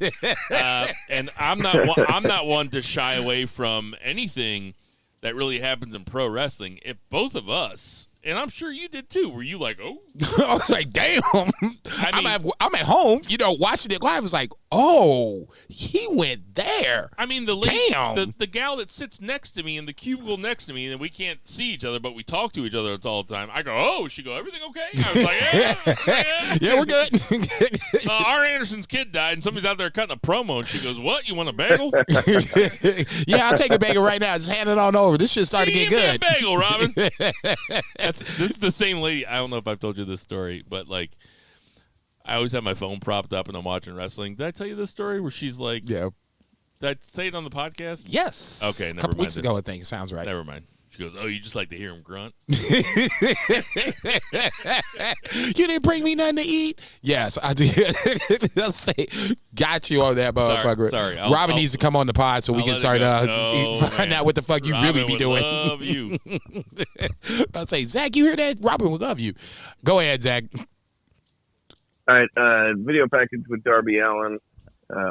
nothing to, unless you guys have anything to say, but I don't have any strong feelings about it. Just hyping up the pay-per-view. No, Sting Darby, good connection. I get that. It was good. Yeah, it was fine. Julia Hart and Anna Jay in a no-holds-barred match. This was better than I thought it would be. Definitely give props to them. They both improved. And, I mean, it's a gimmick match, so you're protected in that sense to where it's not like it's a technical masterpiece or anything. But this is good. They both seem pretty confident, and they beat the shit out of each other. No shit. Julia Hart wins. Seems like they're building her up for something. I don't know if maybe she's going to challenge like Jamie Hayter. I mean, that'd be fine. But it seems like they're building her up for something. She gets a lot of TV time. I think the Jamie Hayter, that's a jump. I mean, even Jade is a jump. I agree with you. They are building her up for something. What that is, I don't know. I'm giving props to both ways, especially Anna Jay. It feels like every time you look up and there's a nasty, crazy step match, Anna Jay is in the middle of it. So it's like you said, maybe she's not a technical wizard, but she's willing to put her body out there. So I'll give her that much. I don't know what this is all leading to, but I agree with you. I had very low expectations for this, and all of a sudden I caught myself, kind of getting into it as the match progressed. So I'll give the ladies credit on that one. A for effort. Yeah. A for effort. It was better than expected. It was on while I was typing. Wow. A for effort. A for effort. Listen, I feel like I gotta say this. Don't defend it. I'm not even high. I feel like I have to say this. I know that I said a few weeks back that I just really don't like women's wrestling. It's not true, because when you have something like Io Sky and Bianca Belair, that was something that was legitimately great. Rhea Ripley versus Lena Vega was legitimately great. There was no stories built up to those, really. I mean, nothing. No, I disagree with that. Io and Bianca had a story. Rhea and Zelina had a very quick. We're going to figure it out. But it was Zelina in Puerto Rico. And no, I understand that part. There was something to it. I do like women's wrestling. I just I have a hard time with them putting these two out there with. I guess there was some build up to this. Former best friends. Were they former best friends? Yeah. All right, I think they fought together in a different scenario. They kind of built, if for whatever reason you didn't know, they kind of explained it before the match started, and then they showed the match. Like I said, for me, I wasn't expecting that much. I'm agreeing with Zach on this. To me, the Jamie Hayter is the question mark, or why is this not happening? Is she hurt? Or, why isn't this 6-woman match on Double or Nothing? I mean, basically, it feels like we've been building up for this particular match, and that's fine. But then, if we're going to have this match before Double or Nothing, is Jamie Hayter not going to be on Double or Nothing? I think Tony is booking the whole women's division kind of ass backwards. It should start with Jamie Hayter first and everybody else. That's just me. I mean, I have no defense. That's just Julia Hart and Anna Jay as characters aren't that interesting to me, and they're not good. They're not good enough wrestlers for me to be interested in the match. Anna Jay's got a fat ass. I'll give you that. Well, as Chris Jericho said, I think about it every time I see her. Chris Jericho during the pandemic, like before she was even wrestling on Dynamite, he's like, "Oh, there's Anna Jay. She's got the best seat in the house." And she was sitting in the front row, but it was just such a great double entendre because you know that he was just talking about her ass. I think about it every time. It's something. Yes. So we did have a backstage. Renee Paquette. This is a very fun. I'm getting some echoing. You want to cut all this out, but I don't know if somebody set their mic down. It sounds weird. I can hear myself. Anyway. Yeah, go ahead. All right. So is that better? Yep, that's 100% better. Okay. Renee Paquette backstage with best friends. I laughed my ass off at this. We got Orange Cassidy, who just says, like, I'm tired. And then they talk about them winning the trios titles, and he's looking at his, like, backpack. He's like, I think I can fit 3 more belts in here. And they're talking about house rules, which was confusing last week. Like I said, it was very confusing. So they're like, well, you can pick a rule. And they're like, what? We can pick a rule? It's like, we didn't know that. And it's pretty funny because we talked about how confusing it was. So they picked the rule that no spooky witches ringside because Julia Hart was just out there and had a weapons match and it freaked them out. So they said no spooky witches. And Tony Schiavone says, if I would have had that rule, I wouldn't have gotten married. And I was like, oh, he's going to hear about that later if his wife's watching wrestling at all. So You ain't lying. Unless he's divorced. Yeah, maybe he's divorced. Yeah, good point. But we did have a trios match. House of Black defeated the Best Amigos, which is Chuck Taylor, Tremperetta, and Bandito. This match, felt different, mostly because of the way it was shot. It was a good match. It had a lot of action. I don't know about the darkening the crowd and then highlighting the ring. It felt Bray Wyatt to me. Yep. Ding, ding, ding, ding, ding, ding, ding. Yes, it felt Bray Wyatt to me. That. Nope, didn't like it. I have no problem with that. It was nowhere near close to a Bray Wyatt match, and I guess this is where we're going to talk about how I see matches differently. If you show me a Bray Wyatt match that was good as that match that we saw on Wednesday, and I'm talking about with the red light, that whole shebang, then let's talk. Otherwise, then we're talking about 2 totally different things. It's the same gimmick. I'll give you that. The match quality is where the problem with me lies. There has never been a Bray Wyatt match with a red light on where I was like, oh, this is the shit. This was good. I didn't even think it was the shit. No doubt it was good. Of course it's good. I mean, listen, the House of Black have 3 insane workers. Agreed. And Bandito is an insane worker. Chuck Taylor, Trent Beretta, both really good. Got no problem with either of them. They don't necessarily move the needle for me. Fair. But I don't want them off my TV or anything like that. I agree with that too. I just don't think I think that the match is good enough that you don't need to do the thing where they darken where it's got a special light on it. To me, this is the Freebird rule. Actually, it's less Bray Wyatt and more Sin Cara. Remember when they did that shit with Sin Cara? Dude, stop. I'm not even going to entertain that.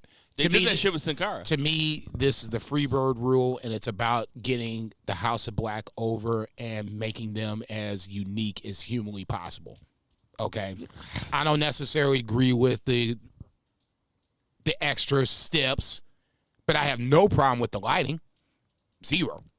Not even mad at that. I mean, that's fair. I disagree, but fair. I don't hate that opinion. Ultimately, I think this is about getting the House of Black over before you split them up. And if this is the way you're going to do it, and it makes them feel unique, and you can get any 3 guys to basically run a trios match, I'm down for it. I'll be honest. I hope they don't split them up for a while, and I hope they keep the belts on them for a while. Also, they should be the standard bearers of the trios titles before anybody else is, if that makes sense. Fair enough. 2 beer, go. 3 beer. All right, so we had the video package, the last video package for the 4 Pillars, which is Jungle Jack Perry. This is also fine. Showed him running the ropes in his ring in his backyard and talking how he's been. The inclusion of Christian on this one made it my favorite one. Agreed. Oh, yeah. No, that was good.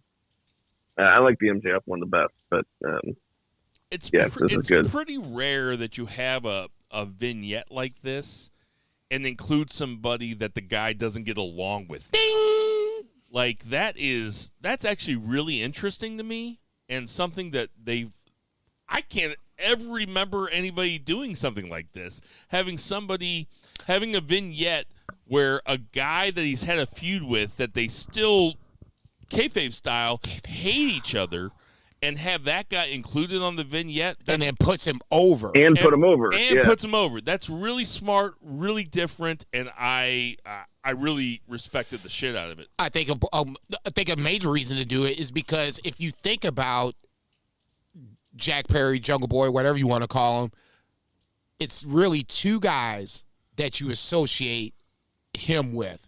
It's Christian and it's Luchasaurus. That's right. Luchasaurus can't talk, so he can't put Jungle Jack Perry over. But you know who can? And Dylan from 90210. I also associate him with him. I was going to say, I'm not sure. Marco's son's punching the air right now. Yeah, right.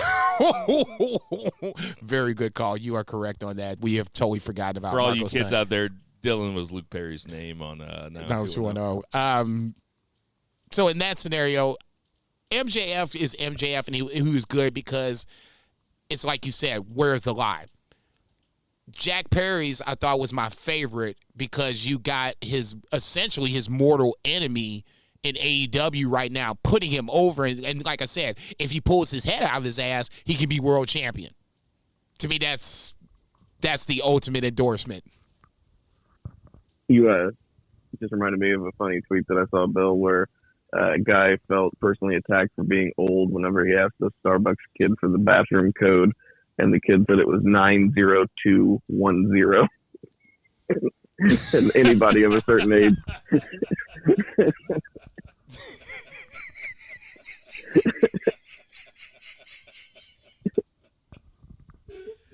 Man, no.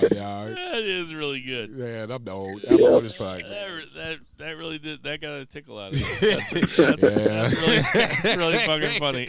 Yeah, it's official. The silly jokes are now starting to make me giggle. I'm old. So then we had a fantastic main event with a fantastic turn at the end. Jon Moxley defeats Kenny Omega in a steel cage match. These guys put it out there, and I mean, you remember, like, I don't know if it was like unsanctioned match or lights out. They did this like pretty early on. They had a fantastic. That was their first match. They broke it down. I think that was their first match because then Mox came to AEW. That was their first match. Second match, winner was coming. Kenny wins the title. The third match, I think that they said Mox won. I can't remember what it was, but basically it's basically a story leading up to this fourth match. Go ahead. Yeah, and oh man, they put it out there. Just a lot of shenanigans early before. I like that they got rid of the outside interference for the most part. Like all the Blackpool Combat Club and Elite stuff happened before the match, before they got in the ring, because the whole point of a cage match is to keep guys in the cage. And every time, like WWE and in AEW also, like they'll have a cage match, like the guys get out of the ring and they're brawling all over the arena. It's just like the actual opposite of the purpose of the cage match. But big brawl. Nick Jackson jumps off the stage. Bryan Danielson's on commentary. Just really loved everything about this. But just brutal stuff. There's broken glass. There's barbed wire wrapped chairs. Not only did they hit each other with the barbed wire wrapped chairs, Kenny laid it on Moxley's back. And not only did he jump on it, but he jumped and like slid it across his back. So he just tore the shit out of his back. Oh man. Absolutely brutal. There was a V-trigger of all V-triggers. Like, this is what this match is going to be remembered for, is he had Moxley up against the cage and he did his running V-trigger and it went through the cage, but Kenny got hung up on the cage, and in between, his leg was in between the ring and the cage, and he got hung up, and it looked like he racked himself, and it looked like his leg could have been mangled. And who knows, like, hopefully he's okay. He did. I was watching with headphones on, so I was able to, you can hear him talking better whenever you're watching with headphones on, like the ring talk, and I see Kenny laying down outside, and he looks at Doc Samson and he says, "Am I okay?" And Doc Samson like came over and like looked at his leg and shit. So fingers crossed that That's he is actually ridiculous. okay. But yeah, brutal spot. And then Kenny does the one. No, there's broken glass spots all over the place. Kenny does the one-winged angel, but before he can get the pin, we have the heel turn of. Well, I mean, Callis is already a heel carny, but this is more of a pure babyface turn for Kenny Omega because it puts Kenny firmly in the babyface position because Callis hits him with the screwdriver. Moxley gets the pin, and then Callis whispers something in his ear, which I would love to speculate on what he actually whispered to him. I'm sure Callis will probably tell us. But anyway, fantastic turn.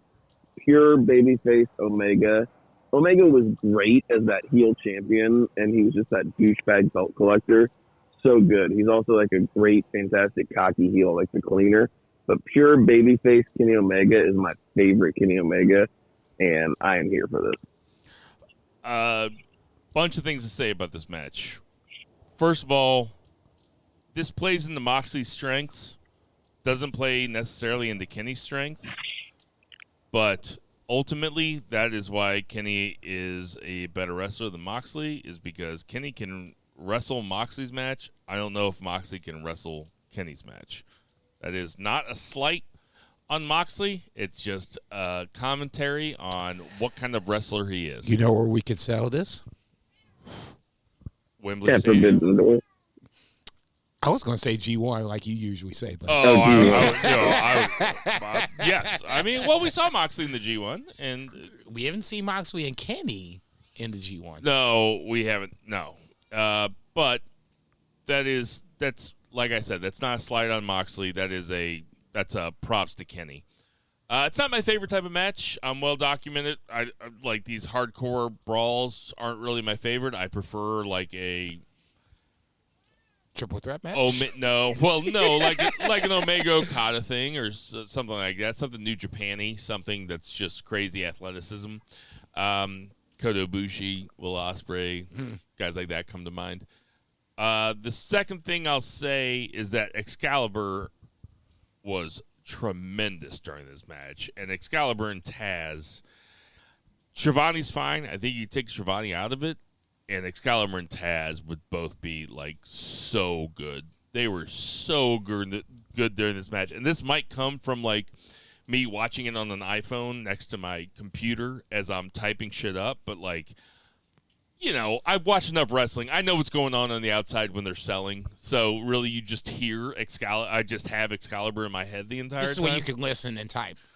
Right. And I'm just saying, I just think Excalibur's incredible. And, like, literally Kevin Kelly level. I would love to hear him switch for a while. I would love to see Excalibur do New Japan stuff, just to hear him call all those moves. You know that's what he wants to do anyway, you know? I'm sure it'll happen. The other Forbidden thing, Door, just two-man booth, Kevin Kelly and Excalibur. man, that's the dream, right? Stop. You know Chris that. Charles, it has to be there somewhere. All right, but, I mean, they could both do play-by-play, and they could both do color if they wanted to. They could both work heel if they wanted to. They could both work babyface if they wanted to. Don Callis for some of the matches. For a Kenny match, for sure. Third thing I'll say about this match is, like, the first thing I thought when I saw how it ended was that it's going to be Kenny MJF in the main event at Wembley Stadium. Like, they have moved. So that's what? That's in August? Yes. So we got 3 months. August 27th, if I'm not mistaken. They have successfully shifted Kenny Omega to 100% grade A white meat babyface, right?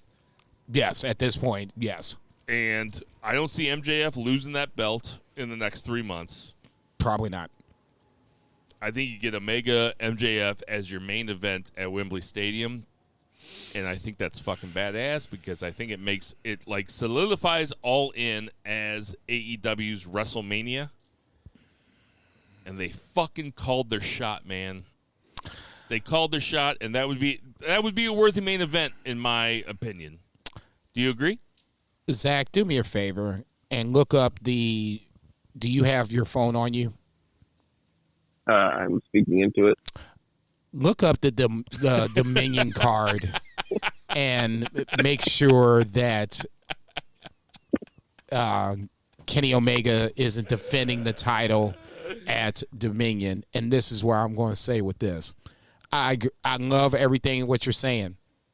But if Kenny Omega is going to defend the U.S. Championship against the winner of the Lance Archer, Tanahashi, Omega mosh pit that we have going on right now, we have to figure out when that is going to happen. If that is going to happen at Forbidden Door, then that shoots down your MJF Kenny Omega theory, which I love. But we have to remember there is a plan in place. I just can't remember where Kenny has to defend the title. I'm pretty sure it's at Dominion. He's not on the Dominion card now. The Dominion card has the tournament final for that championship.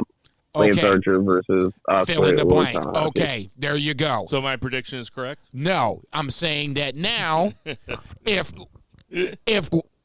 Ospreay wins that tournament, yep, that feels like Ospreay Omega Forbidden Door U.S. Championship. That's Forbidden Door, though. I'm talking about All In at Wembley. I'm talking about Wembley Stadium. I'm talking about what's going to be the main event of All In. Jesus Christ. Were you thinking I was talking about Forbidden Door the whole time? No, I'm just saying that if there's the hang-up that Kenny Omega is still a U.S. champion. So what? He's the IWGP U.S. champion. I hear what you're saying. He can hold both. In fact, if anybody can hold both, he can hold Kenny both. Omega. He's the belt collector. He can lose one on some pay-per-view in Japan in October or something. Okay, then but then you can still run Kenny Omega and Will Ospreay back as number 3. So you want I don't want it. I'm just saying that this is the obstacle. Okay, Kenny Omega versus Ospreay is the serious obstacle in the way of MJF versus Omega. I'll let you think about it for a second. I'll ask Zach first. Zach, what's more likely at All In Wembley Stadium? Omega Ospreay or Omega MJF? I think Omega Ospreay. What about Omega Okada?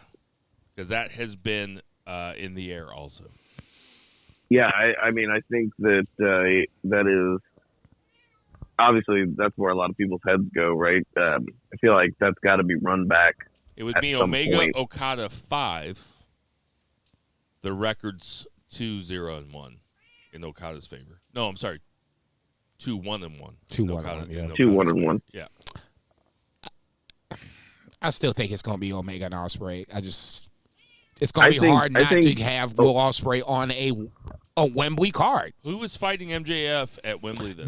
There's the ultimate question. I have no idea. I mean, really, this feels like WrestleMania, doesn't it? Like, we're talking about like it's WrestleMania. It's like, what's going to be the main event at this? Like, yeah, respect TK, man. He called a shot. He's like, we're doing Wembley Stadium. If it would have been 25,000 people, he still would have made it act. He still would have acted like it was a big deal. But it's actually a big deal. No, it's a big deal for sure. It's their WrestleMania. Also, all those tickets, though, the resale statistics, like only 1.35% of the tickets that they sold are up for resale, which means that people would a few scalpers. Over 60,000 people actually are going to the thing and did not buy just to resell.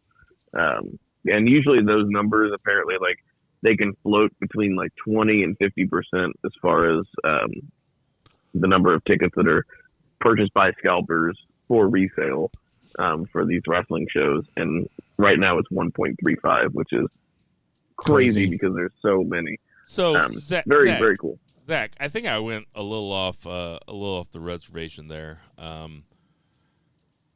don't think we ever got your opinions about Omega, Moxley, and Callis' turn, did we? Yeah, no, we did. I started off the count. I haven't really talked about it. Maybe you're the one we forgot. I get you guys mixed up. I can't tell you guys apart. Right. Honestly, I've been kind of saying that I thought Don would flip on Kenny for a while now. It still shocked me when it happened because it it's shocking. You could think you could see it coming, but then when it actually happens, it's still kind of like, oh, shit. I gotta say, once I saw him out there, I was like, he's flipping. I can't say I disagree with you. I wasn't sure how they were going to get there. And then when the cage fell open, I thought about Brock and Roman all over again. I'd almost say they got there kind of lazy, though, right? Because, Don Callis just got the screwdriver scar 2 or 3 weeks ago, right? So how are they going to explain Don Callis turning on a guy he's known since he was a young wrestler, like a kid, and he sided with the guys? Right. Or is he not part of the BCC and he's just gone rogue? Well, I mean, that's the why probably it'll be next week or the week after. This is my guess. If you stop and think about it, when Kenny was coming back and was starting to do his singles run, this is after they dropped the trios championships, and the BCC jumped the Bucks, beat him down, and Kenny was like, I want to be with the Bucks, and him and Don Callis had some beef backstage. Right. Don was like, okay, hey, I need you to focus. That was pretty soft. We need to focus on this match. I know what you want to do. That's your best friends, but I need you to focus. Take that. Take the flirtation with Takeshita. That clearly went south because Takeshita chose BCC he chose the Elite over BCC. Yeah, but that might be coming back too. Maybe. I'm just focused on Don Callis for just the second. Seeds were planted, whether you thought they were seeds or not, irrelevant. For me, when I stop to think about it, there's enough smoke to where now this makes a little sense. Don Callis, especially with Kenny coming back post-surgery, felt like the odd man out more times than not. And now this is his revenge. Two Beer Zach, do you think that Don Callis is properly rated, underrated, or overrated? I feel like on this podcast, he's properly rated. I think as a whole, I think he's underrated. Damn it. He's great. Absolute fucking bullshit. He took my answer. What an asshole. Go ahead. You asked the question, you know. idiot. Go ahead. Finish your thought. Yeah, I mean, that's mostly it. He's fantastic. He elevates, everything that he's in. He's so good.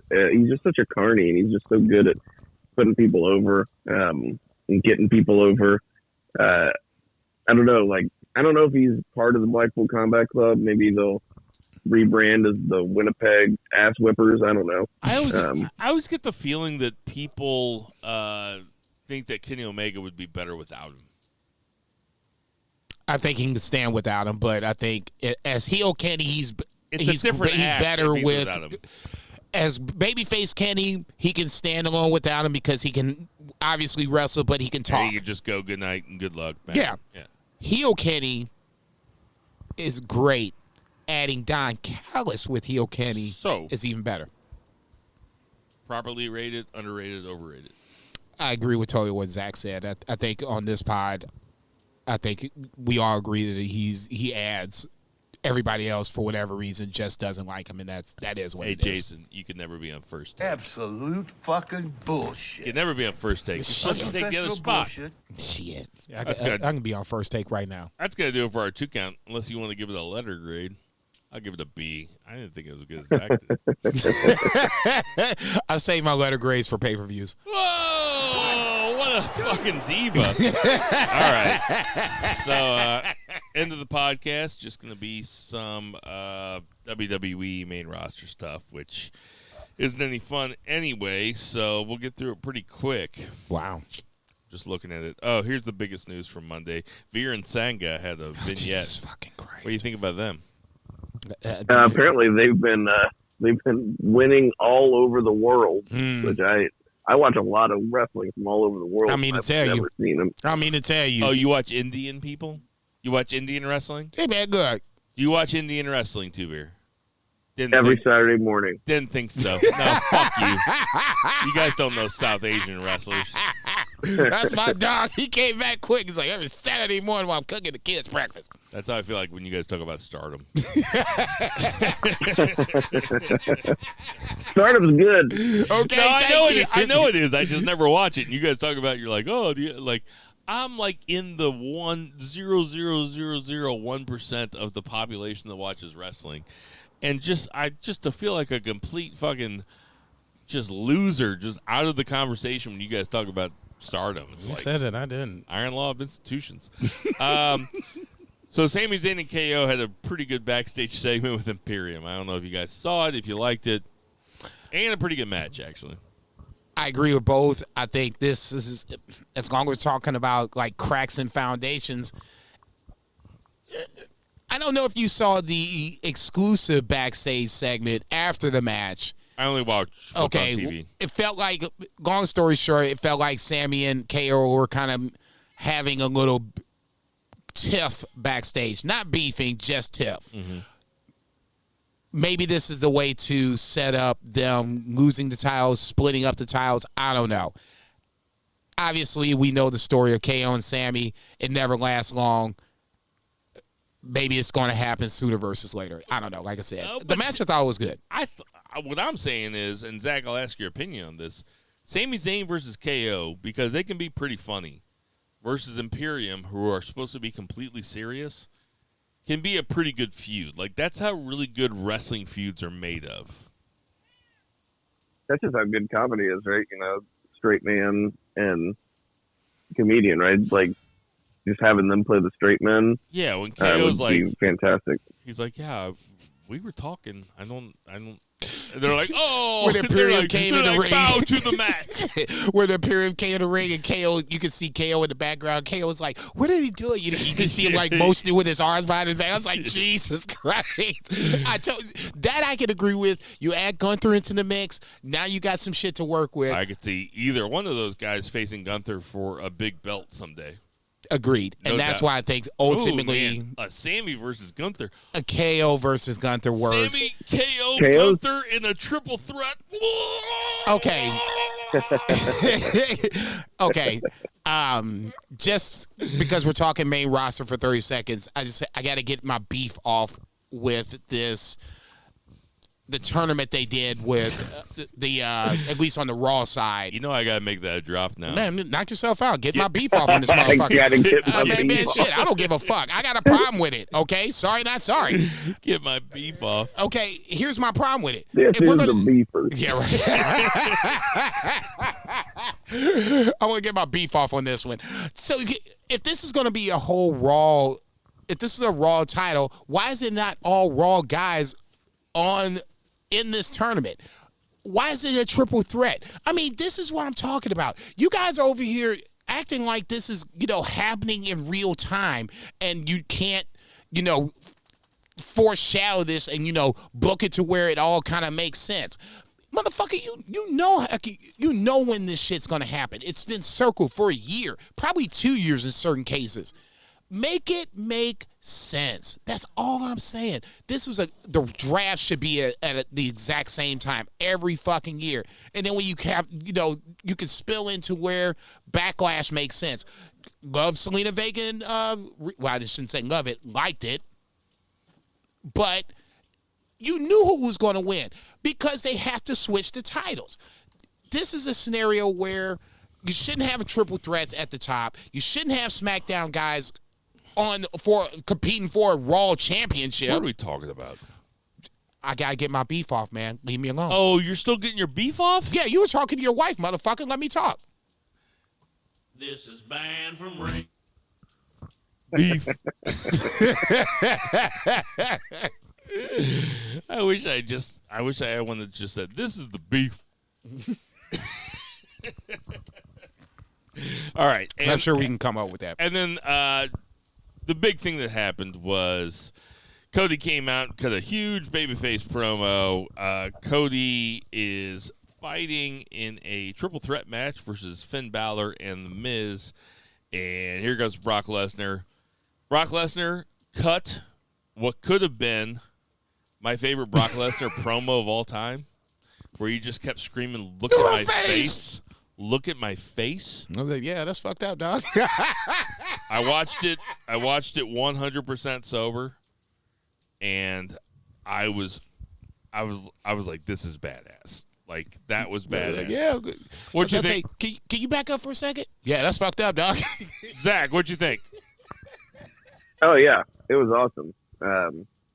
I really enjoyed that, and the fact that Cody lost, perfect, because it cost him the match. It adds to the feud. I don't mind the triple threats. I really enjoyed the triple threats, and I love the tournament aspect of it just puts more wrestling like on Raw and SmackDown, and that's good. I really like that because I watch wrestling often for the wrestling. Yes. If I'm wanting it to make sense, like, we cannot expect WWE to make sense until Vince dies, because Vince is back, and we're back to Vince. But it's like, just not going to make sense. But it's also, unfortunately, it's also just not wrestling on Raw. It's wrestling where there's a consequence to winning or losing. Like, if there's no consequence and it's just a couple, they just roll a couple dudes out there. If they roll out Tyler Rex and Chris Masters or something, it's like, yeah, okay, I'll watch these guys wrestle, but I have no emotional investment at all. But I didn't mind these triple threats, and I know the whole joke was about how much I like triple threats, but, like, I could get it. I would rather it be like a 4-week tournament of 32 guys or something. I watch the G1 every year. Yes. Like, okay. It ain't got to be 4 weeks. Every single match. 4 guys or 32 guys. But every single match gets you 2 points, 1 point, or 0 points. That's exciting to me. So just make the matches count for something, and I'll watch. Either way, both these matches were pretty fucking good. That I'll agree with. Seth Rollins, Damian Priest, Nakamura.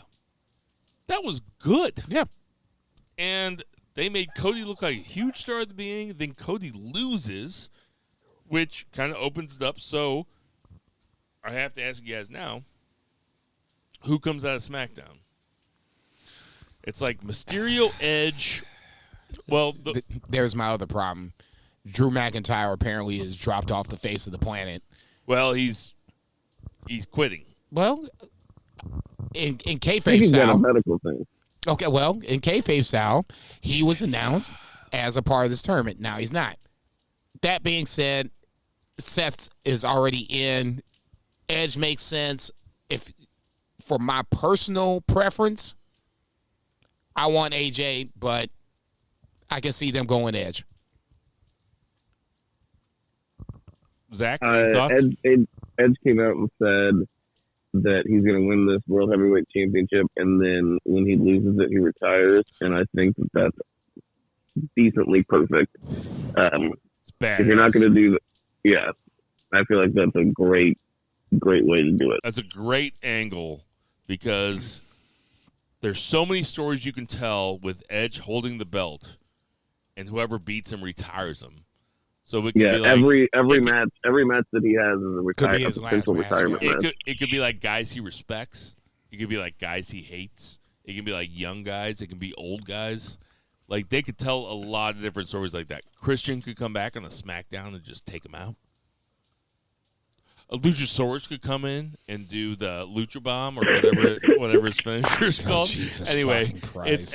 it's Edge and Ray versus AJ Styles. Or Edge versus Ray versus AJ Styles. And then the other one is Sheamus, Austin Theory, and Bobby Lashley. I'm going to say, Edge, Mysterio, and AJ Styles is... I could see any one of those guys winning that one. I think the other one is Bobby Lashley. Mm-hmm. I'm going to go Lashley... AJ. Styles. That's what I was doing. What do you think, Zach? That would be cool.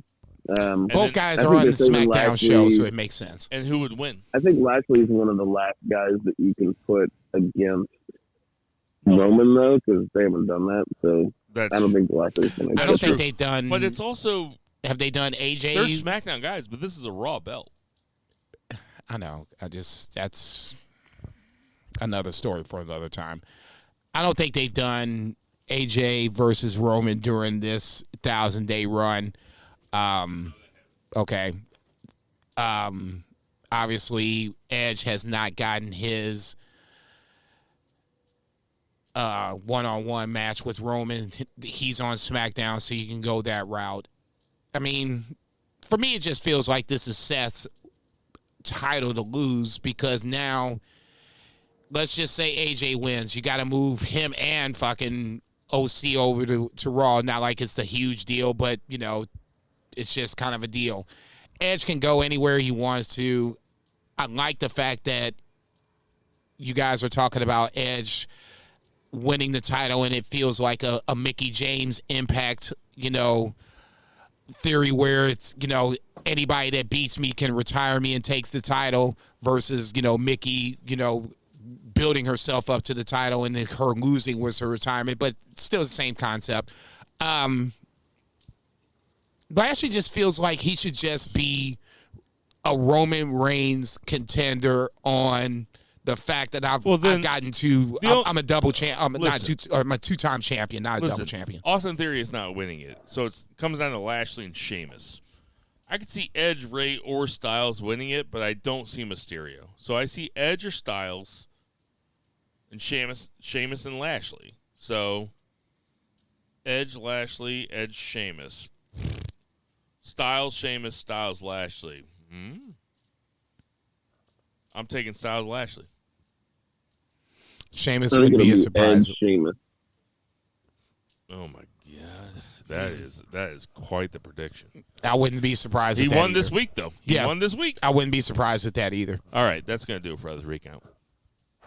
1, 2, 3. Anything else wrestling wise you guys want to talk about? Any movies you guys have seen? I'll nerd out for 30 seconds. BSOJ starts tomorrow, 12th to the 28th. Should be a pretty good tournament. Battle Super of Junior. Yeah, guys that you might not think that's on the usual cast of suspects. Leo Rush, Clark Connors making his first appearance in BSOJ. Mike Speedball Bailey. Oh, Bailey's in it? Yeah, he's in the A block. He's my winner to win the A block. So That's where I win the B block. You got Speedball Mike Bailey, Leo Rush, and Clark Connors from Bullet Club, and it's his first appearance as Kevin Knight, Clark Connors, Leo Rush, and Mike Bailey are first-time entrants in this year's BSOJ 30. And this is Clark Connors' first matches as a Bullet Club member, right? Second, he had one where he Don Taco. No, it was. I think it was in it was in the States. He was either in Philly or Washington, where he jumped DKC in one show, and then the following show they had a match. It was like 5 minutes long, and he squashed him. Do you see this, listeners? Do you hear this? Do you hear the lengths that Jason goes to be a journalist for you? No, I'm a fan, baby. I love it all. Zach, any other thoughts? I'm looking forward to that. But I did see the new Guardians movie on Tuesday. And, how was that? It was maybe the best one, which is high praise because the other ones are quite I like good. two a lot. Yeah, it was maybe the best one. That's all I'll say. With no spoilers. One of the best Marvel movies. Just in general, and there's like 30 of those things now. So in the top 5 probably. Damn. Okay. I've never been a big Guardians of the Galaxy fan until the movies came out. I'll be honest. No, I wasn't either. I never had a Guardians comic when I was a kid. Nope. You guys good?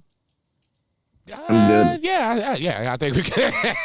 Listen, I'll cut this part out. I didn't mean to invite you guys to get all nerded out and then nerd out. So I'll cut it out. Don't invite me over. Don't scare me with a good time. Shit, I'll kick this door in. Listen, I'll tell you what. I'm a dork too. I watch wrestling. This is Banned from Ringside. Hey, everybody, we have some birthdays this week. Bobby Roode, 46. I miss Bobby Roode. Yeah, I know. Where'd he go? think he had like neck fusion Neck surgery. fusion, yeah. Like 2 or 3 different ones. I think he's probably done for a little bit, if not done. You got a Kushida guess? 42. Zach? Ooh. 39. Zach's closer. It's 40. Didn't go over either. Vader would have been 68. R.I.P. Matt Cardona, a.k.a. Zack Ryder, is 38. Good for him. Youngin'. Just a youngin'. He must have been really young back then with that cane shit. You see the look on my face, right? Like, Jesus I think it's unbelievable, too. Good for him. Ron Simmons, a.k.a. Farouk. FSU's in the house. 65. Tom Lawler Damn. is 40. They had him on That's right. on the list. They have him as the Godfather, but you know what? As I wrote Ron down. Simmons? No. They have him as the Godfather. What's his name? What's the Godfather's name? Oh, Jesus Christ. I think Everybody, his real name? yeah, everybody's screaming at us. What is the Godfather's real name? I don't think it can go on until we have it.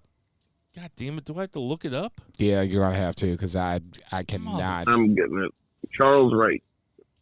Oh, I would never would have gotten Yeah, that. that That was- is his name. yeah. Anyway, Never in a trillion I years. have it written down as the Good Father because that was his name in Right from Censor. Okay, see right to okay, Censor. see that. Mike Kanellis is 38. Trick question. Earl Hebner is 74. Dave Hebner. You want to guess how old he is? 74. That's right. They're twins. Can you tell them apart? Can you tell them apart? Hell no. I was for a long time. I thought he was the guy that turned on Hulk Hogan and lost him the title. I was like, what the fuck is this? Speaking of not being able to tell them apart, Dash Wilder is 36. I sent the birthday card to Dax Harwood. Hey, everybody. I know there's tons of podcasts to listen to, so we appreciate you guys listening to our You ain't shit. podcast. For Murray the Merman Murray, Check. for Lucha Chris, Check. for Patriot Pat, Check. for Tender Mahal, Check. for Soul Taco, Check. for Sideways in Time. JJ Twigs, for Check. They don't do that anymore. I know. For Millie, for Xander the the cat, funny part. for Check, Reba check, the check, check. dog, for Aaron my wife. It's my nephew's birthday. Hey, Cash. Happy Check. birthday Like for the name. Vice. Check. For 2 beers, Zach Paul. I'm sorry, 3 Three beers, beers, Zach Zach Pullman. Pullman. For Triple James check. Rodriguez Bell, Black Get Lives each wise, Matter. bitches. And Check. never ever forget the boo that heals. Boo, bitch. Happy Mother's Day.